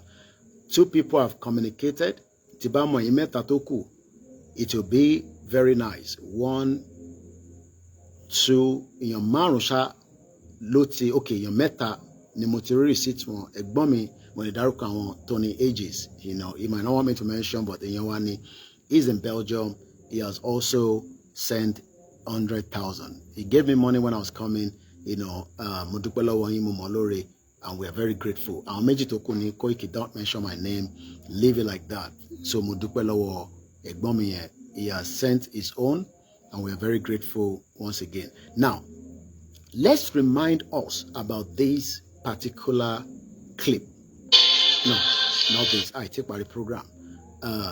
Mo fẹ́ ká jọ gbọ́ inti bàbá yìí sọ. Ká wá fi compare inti Senator Ibrahim Jimoh sọ. Ká jọ gbé yẹ̀wò. Back to our father's land. Jẹ́ ọmọ Yorùbá, the Yorùbá indigene. Mo fẹ́ bá yín sọ̀rọ̀. I want to talk to you all. Mo ti fẹ́ kẹ́ gbọ́ ọ̀rọ̀ tí ń bá yín sọ̀rọ̀. And I want you to listen and accept what I'm about to say. Mo náà ti bà abúlé yín, wọ́n ti gbà tán. I said they are already usurping you from your villages all over. Ẹ̀yin tẹ́ ń béèrè pé is it the same account? Yes, ẹ ṣé gan ni. Ẹni tó ń béèrè pé Koiki ẹ̀ sí lórí Mixlr. KOIKIMEDIA is on the move right now. Mo ti sọ fún wa ní London. I will not have the privilege to have all the setup. I'm sure you should understand. Bẹ́ẹ̀ nǹkan bá tẹ̀ ń rí mi báyìí ní pé arákùnrin tẹ̀ ń gbìyànjú ó yẹ kí n máa sùn ni, but it is just something that we love to do. Especially, it's a very important time that oorun gbọ́dọ̀ wà lójú wa lóòótọ́, but a gbọ́dọ̀ lè máa rántí gbogbo wa dẹ̀ ni. Whether it is me, whether it's any of the media, every one of us are doing very well. So sí lórí MixLR. Kódà kò ń ṣe pé kò lè ṣeé ṣe lórí phone. Èèyàn lè set it up lórí phone. But right now, I have 1, 2, 3, 4, 5 mobile phones. 1, 2, ó di 7. A wà lórí YouTube méjì, a wà lórí Facebook méjèèjì, a tún wà lórí Twitter. So mo mọ̀ pé ó wà cheaper fún wa mo ṣe máa ń sọ, but ẹ má bínú, I am not moving with my laptop, and that is the reason why. So mo apologize lẹ́ẹ̀kan sí fẹ́yìntì ẹ̀ wá mi lórí MixLR. We are not on the MixLR at least for a couple of days. Tí bá ti padà sórí MixLR, ẹ̀yin gbọ́n ti mọ̀ pa ti wà lórí MixLR. We are still on the move. So bẹ́ẹ̀ni, they are even planning on increasing the electricity fee. Ẹ ṣé gan ni Presido. Ẹ má bínú, I've not been able to. Wọ́n ní kí n arrest Dino. Ibo ni mo mọ̀ tí Dino wà. Dino ń jayé arí ẹ̀ ní, is one of the senators that I would say is smart. From what I heard, he invested a lot of his money not in Dubai alone, but he invested his money in not just properties. From what I heard, I don't know how true it is. I think he has a share in one of the McDonald's somewhere around the world. And if you are a senator, Tongba, even 15 million every month, Pelu constituency project, all you need to do is just take one of the constituency project, convert it to dollar, and pump the money somewhere. Toba invest $1 million, Sibi Konlale, I can assure you that your returns will be very great. So from what we heard, just like any other senator, we saw Ike Kirima do only 40 houses. Right now he's in the prison, and I hope by the time he comes out, the country would have completely wind down. But the country is not going to wind down if we do not all make the push. And that is going to be where I'll be landing. We are almost 2 hours, and I don't want to push too much. I want to keep it as 2 hours. So I'm going to wind down, but because I want to make it just under 2 hours. But right now, it's over 1 hour, 38 minutes. Mo kí gbogbo ẹ̀yin àtẹwà lórí ìjókòó. Mo kí ẹ̀yin ọ̀jọ̀gbọ́n. Ẹ̀yin tí ẹ ti wá ń wò pé, okay, tó bá possible, tá bá máa ṣe kíní. What is the system? What is on ground? Yes, you have the right to ask many questions. But ṣe jẹ́ ká kọ́kọ́ pull structure yẹn down for the dissolution of Nigeria. Èmi àtẹ̀yin àti gbogbo wa, àwa jọ jókòó, àwa bẹ̀rẹ̀ sí ń wo, okay, eléyìí tí Bàbá Akíntóyè kọ ní manifesto yìí, bí ànígbà eléyìí o, then it becomes the people and the government. But right now, you are criticizing something when we should first make the war. Wọ́n ní ògiri Jericho, owó. Ògiri Jericho tó wó yẹn kò ń ṣe pọ́kọ̀ wó, àwọn èèyàn ló gbìyànjú lójoojúmọ́ ló ń gbá wọ́n dẹ̀ ní alágbẹ̀dẹ tó ẹ mọ̀ pé mi ò mọ̀ wípa alágbẹ̀dẹ tó ń ṣe kinní kan tó ń gbábẹ̀ yẹn lójoojúmọ́ tó bá dé stage kan kinní yẹn máa jáde. What many of you have done is just to criticize, put the structure down one way or the other. It is understandable. Kò ń ṣe pé púpọ̀ àwọn èèyàn tó ń criticize ẹ̀ kò ń ṣe pé wọ́n like Tinubu. Tàbá gba Yorùbá nation ṣé kò ní wá di pé olúkálùkù máa di I heard about this about 2021. I think I've talked about it in the past. Warlord. Some people are concerned. Where I got that information was a meeting that I was attended to attend in 2021. It was online. It was set up by some group of people. It was between certain group of people outside the country, and we were given a few minutes to speak. And they were concerned that the country, but the reason why they're saying that is because interest is one I want you to know, because most people want their own interest. If my interest and your interest is speaking Yoruba Kodaduro, whether you are liberal, you are conservative, Aniki Yoruba Daduro, we can then come together. conservative àti labour wọ́n bára wọn jà náà nínú house. They sit down, they talk. So why can't we first say, for Nigeria more? You want a Nigeria that is not going to give us the future, even though you are not part of the government, whether mechanic in any or lotani. But the other reason is because the fear. Koiki,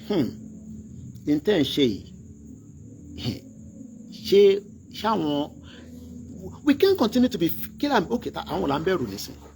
Okay, I want to politician man look daru. They are Yoruba people. Maybe we just need to talk to them. Yes, gangster, but we can talk to them. They are humans. They are people like us. That was someone Yoruba to jẹ́ Fulani. Ẹ ṣá rí fídíò ọmọ Fulani tó ń sọ Yorùbá burúkú tó náà ń gbé ní Ìlọrin. Gbogbo ala rí fídíò yẹn. Tó náà ní Káyọ̀dé nínú orúkọ òun. We're not talking about those kind of people. We're talking about ẹni tó ń gbé ní Òṣòdì, ọmọ Yorùbá nínà. Ẹni tó ń gbé lójú Ẹlẹ́gbà tó jẹ́ ọmọ Yorùbá kò gbọ́dọ̀ tako Yorùbá country pé a fẹ́. But all these governors' agenda is that àwọn ò lè endorse ẹ̀, wọ́n ò lè support ẹ̀ because àwọn ṣì ń dúró kí Tinubu wá pàṣẹ. Tinubu dẹ̀ kọ́ ló máa wá pàṣẹ pé kí Yorùbá dúró. He can do it, but he doesn't want to do it. He's going to sell us back to the north or return us back to the proxies. Don't pè ní Britain, France. So ẹ jẹ́ ká gbọ́ eléyìí ká tó bẹ̀rẹ̀ sí wind down kí n tó wá dúpẹ́ lọ́wọ́ gbogbo yín lẹ́ẹ̀kan sí. Like I said, the purpose of the broadcast tonight was two things. We have been able to achieve at least one, which is the manifesto, and two, which is the donation towards the drone. We've raised $500,000. Some of you might be saying, wow, it's a lot of money, yeah. But it is still more like almost 1% to the kind of the structure of money that is needed for this kind of movement. And that is why I said, let's come out and support, fund it, so that we can be able to deliver. The structure is there to complete this job. I can tell us that because I am behind the scene. But we still need everybody to come together and realize that there is only one country that can work now. Nigeria to fail. Stop thinking that there is a future, there is a hope. Put your sentiment aside now and allow the dissolution of Nigeria. Your sentiment, the dissolution of Nigeria will happen. The Yoruba indigene, I want to talk to you all. And I want you to listen and accept what I'm about to say. I said they are already usurping you from your villages all over Yoruba State. In Ogun State, Osun State, Ondo State, Anambra State, even Anambra State, even the Igbo lands as well. People are already entering those places and they're already overtaking you people in your various states. What we are saying right now, this is not about religion. Whether you're a Christian or you're a Muslim, and we are Yoruba traditional worshippers, this is time we must band together to fight for our fathers so that they don't overtake us in it. Don't let them use religion to take over our land. All those villages they've taken over in Ondo State, when they wanted to kill, they killed Christian and Muslim alike. They are fighting for the land, they are not fighting for religion. They are just coming through the lens of religion. But I'm telling you all Yoruba, please be prepared. Nigerians at large, please be well prepared so that they don't take you away from. Because of the time. Now, let's come back. Moshe program Connie Ijo Monday. I'm not satisfied because I've not been able to deliver it very well. Moshe Fetushe. I will continue to say those of us that are still saying Shirali Lafe Figba country. I've come out now to prove again Bekon Shirali. In every building, there are stages. to deliver the house. Àìmọye fence tọkọ káàkiri gbogbo ilẹ̀ Yorùbá lẹ́nìí. Igbó ló wà nínú ẹ̀, ẹlòmíì kan dáko kéékèèké wọ́n lè parí ilé tó wà níbẹ̀ wọ́n kọ̀ ra lẹ̀ yẹn ni. Tó bá fi kọ báyìí àwọn ọmọ onílẹ̀ máa dé tó bá dẹ̀ ti mọ̀yàn you will struggle. But ẹni tó bá lè kọ́ fence tó kọ́lé tó ṣe náà sí tí security wà already láti fi gbé níbẹ̀ nìyẹn. Stop saying that ṣé rally la fi gba Yorùbá nation. It is one out of the many stages in any movement. We are not protesting. We are coming out for a rally, and that rally is one out of many things that can lead out us to a country. Now, níjọ́ Monday mo wá sọ fún yín pé the most important country to dì wá mú, to bind wa together is Britain. We have been able to tell Britain that, look, àjọṣe wa pẹ̀lú Nigeria is no longer visibly working. We need to wind it down. Professor Akintoye has sent that letter. That letter is well delivered. I don't know the content. Nobody knows the content. But the content of that letter, from what we are hearing, is that lórí Yorùbá náà ni. Kí ni Yorùbá dẹ̀ ń béèrè fún? Do we want to remain in one Nigeria? No. We want to exit Nigeria. And our exit out of Nigeria must no longer be delayed, because delay can be dangerous. For every day we failed to come out and let people know that the delay is dangerous, then we have also failed. Why is it delay is dangerous? The current political status of Nigeria has collapsed.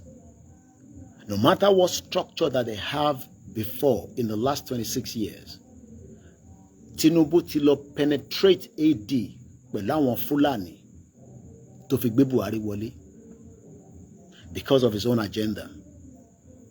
That agenda of that has brought in terror onto Yoruba land, and it has destroyed everything that we know or we've heard of before. If your politicians are saying that, oh, we will work towards a country that will work, you ask them what country. What we are saying is there is a little more time for dialogue. No matter how terrible you might see me from your own perspective, there is still room for dialogue. But one thing is, my opinion and the opinion of millions of Yoruba people, tí bàbá ìbá ti pè fún rally, tàbá ti jáde, no other dialogue than the dissolution and the Yoruba people to become a full independent country, even if it's going to take us months to get it out of the structure to Britain build. There are many ways to destroy a foundation. Many ways. We don't need to share many ways online. But one thing, tí mo fẹ́ kí gbogbo ọmọ Yorùbá mọ̀ ni pé we are not destroying Nigeria. We are pulling out of the foundation that Britain created for a purpose. That purpose has served Britain enough. And if Britain is not yet satisfied, then we cannot help them further. We can no longer wait any more further than what everybody has endured in the last 26 years of a failed democracy that didn't serve the people. The 60 years of independence did not achieve anything apart from protect the interest of the generals and the interest of those that believe that they own us. As I'm preparing the wind down of these broadcasts,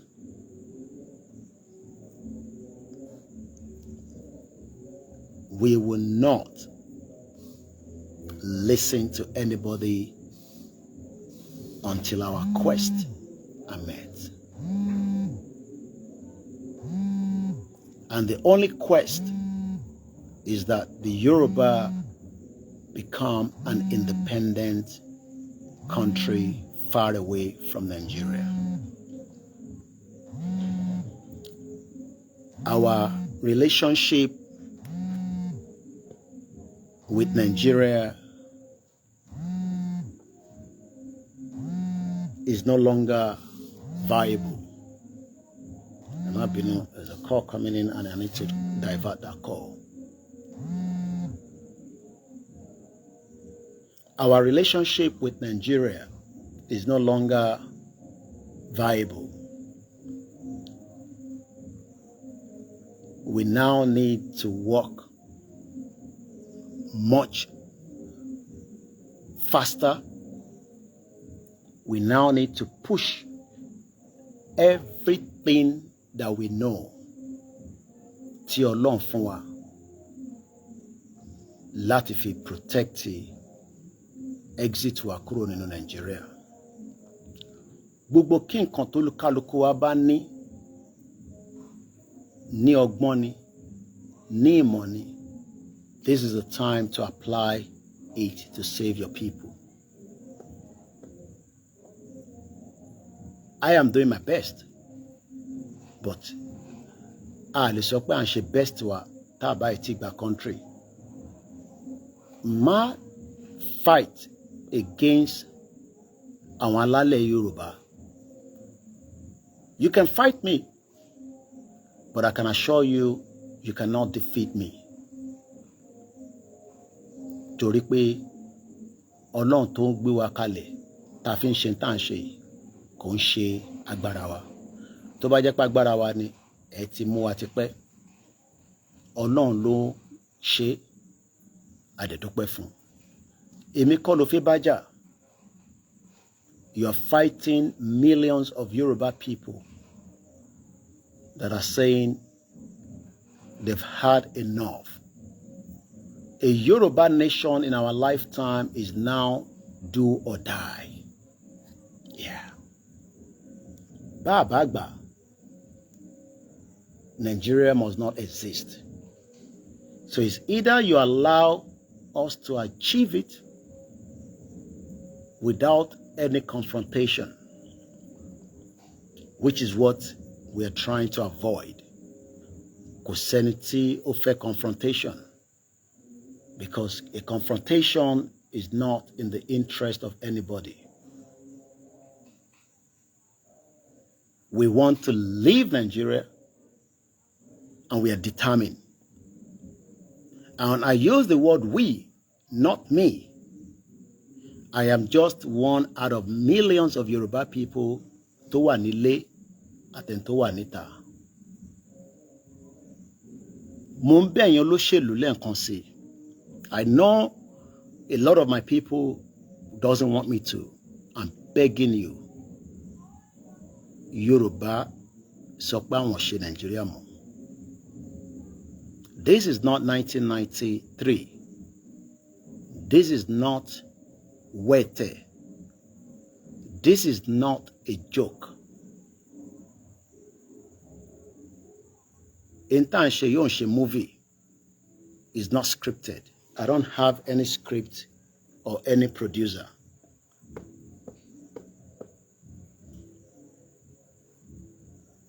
Even if it's just the 30 million, let us allow this country to go. Ẹ má torí àwọn òyìnbó tí wọ́n sọ fún wa pé future wà, hope wà, mo bẹ̀ yín ẹ̀yin olóṣèlú lọ́bìnrin lọ́kùnrin ní gbogbo state ilẹ̀ Yorùbá.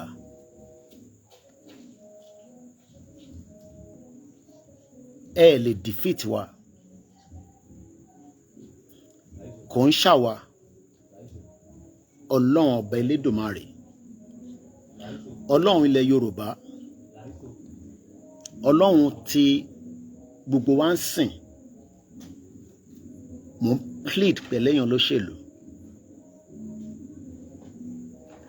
The world is more advanced than 1993.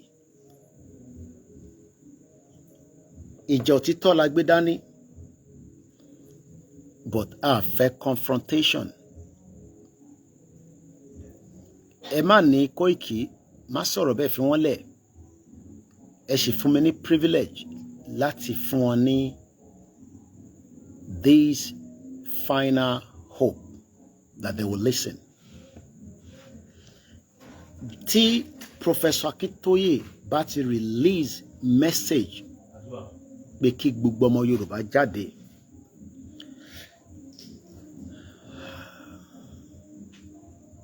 that means the end of this country. It might not be easy. It might take some months, weeks, years, but any experience in Nigeria more fún àwọn ọmọ Yorùbá. Ẹni tó bá mọ olóṣèlú tẹ́ súnmọ́ wọn, ẹni àwọn ọmọ Yorùbá ránṣẹ́ sí wọn pé a ṣeré pẹ̀lú ntagbedani in the last 5 years pẹ̀lú leader wa Professor Adebanji Akintoye. We love them even though àmọ́ pa wọn nífẹ̀ẹ́ wa.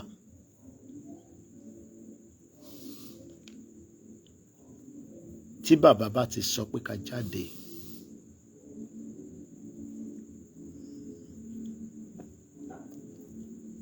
I will leave the rest. From me, Olayomi Koiki, níjọ́ tí bàbá yẹn bá ti ní ká jáde, you will see another side of me. I will leave it like that. Ẹ kọ ẹni sílẹ̀. With my media, ẹ rí another side. Ẹ jẹ́ kí n ṣe fi yẹn sínú kúlà. Ẹ̀yin tẹ́ wà nílé, I know how tough it has been. I've seen it all. I've been around for a few days now. I've seen everything. Mo lè má rí gbogbo ẹ̀. Mo lè má lè cover gbogbo ẹ̀. But I've seen how the destruction is real. And we are in this together. Mo dúpẹ́ f'Ọlọ́run, mo dúpẹ́ fún ìyá tó bí mi pé mo lò 27 years in the UK. I tried. Home is here for me now. And I don't mix my word. My children all have British passports. They can travel for visit to Yoruba land or to meet up with me.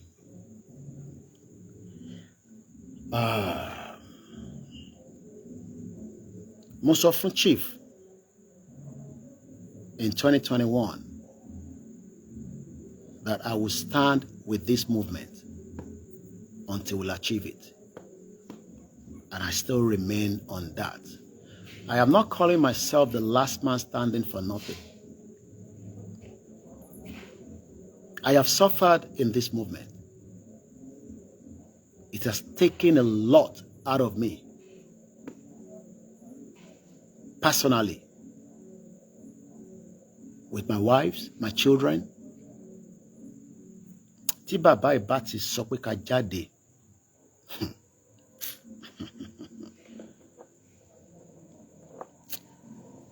Prof gan ni wọ́n ní tí wàá sọ fún mi pé ká dúró. Ṣẹ́yìn tẹ́ wà nílé, ẹ túbọ̀ endure until that hour is gonna come. Ẹ̀yà kan túbọ̀ endure sí, okay? Ẹ̀yin tẹ̀wọ̀n alẹ́ ni mo bá sọ̀rọ̀. Ẹ̀yin diaspora wa, mo mọ̀ pé mi wà nílé for this upcoming event.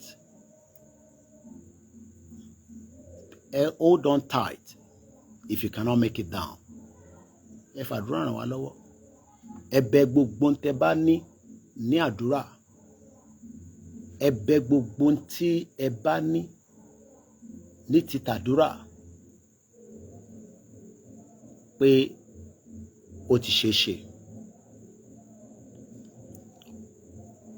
Ẹ má wà unhappy pé ẹ̀yin ò lè wálé due to one reason or the other.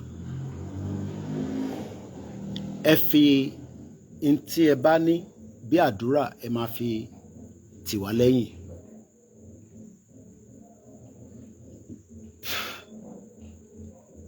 Mo kí àtòbí mi lọ́mọ, mo kí gbogbo èèyàn wa. Let me leave it like that. It's late now. I need to go to bed. Politicians. I am not spiritual. I am not talking from the spiritual angle.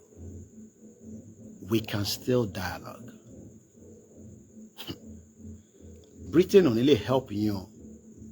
Neither will America help.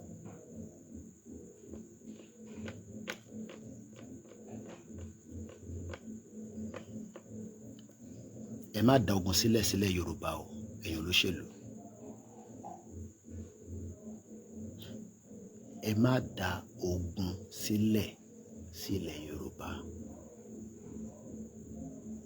We're telling you now. Every one of you will be held accountable. Ẹ ní lè sálọ o. Ẹ ní lè sálọ. Èyí tó bá dé àsálọ, àfi kó ya kó gbogbo family ẹ pátá. Má fi family ẹ kankan sílẹ̀ o. Èyí tó bá ti ń sálọ yẹn, náà fẹ́ ṣe nǹkan kan fún ẹ o. But tó bá ti ń sálọ yẹn, ṣáà make sure pé gbogbo ìran ẹ pátá kẹjọ máa sálọ. Ìwọ nìkan má dá sálọ o. Sórí bí àwa náà ṣe sálọ, sórí pa lè kó gbogbo family wa wọ̀ fún wọn ní visa. Wọ̀ fún wọn visa. Wọ̀ fún wọn ní visa. Family mi ojú every year ni mo apply pé kó fún wọn ní visa. Wọ́n bounce wọn. Kò dẹ̀ convenient fẹ́mi kémi máa wálé ní every year. Torí mo máa ṣiṣẹ́ send owó sí wọn. Ẹ̀yin ọmọ Yorùbá, ẹ sọ fáwọn olóṣèlú yẹn. Tí bàbá bá ti lè ní ká jáde, kò sí dialogue láàrin àwa àti wọn mọ́.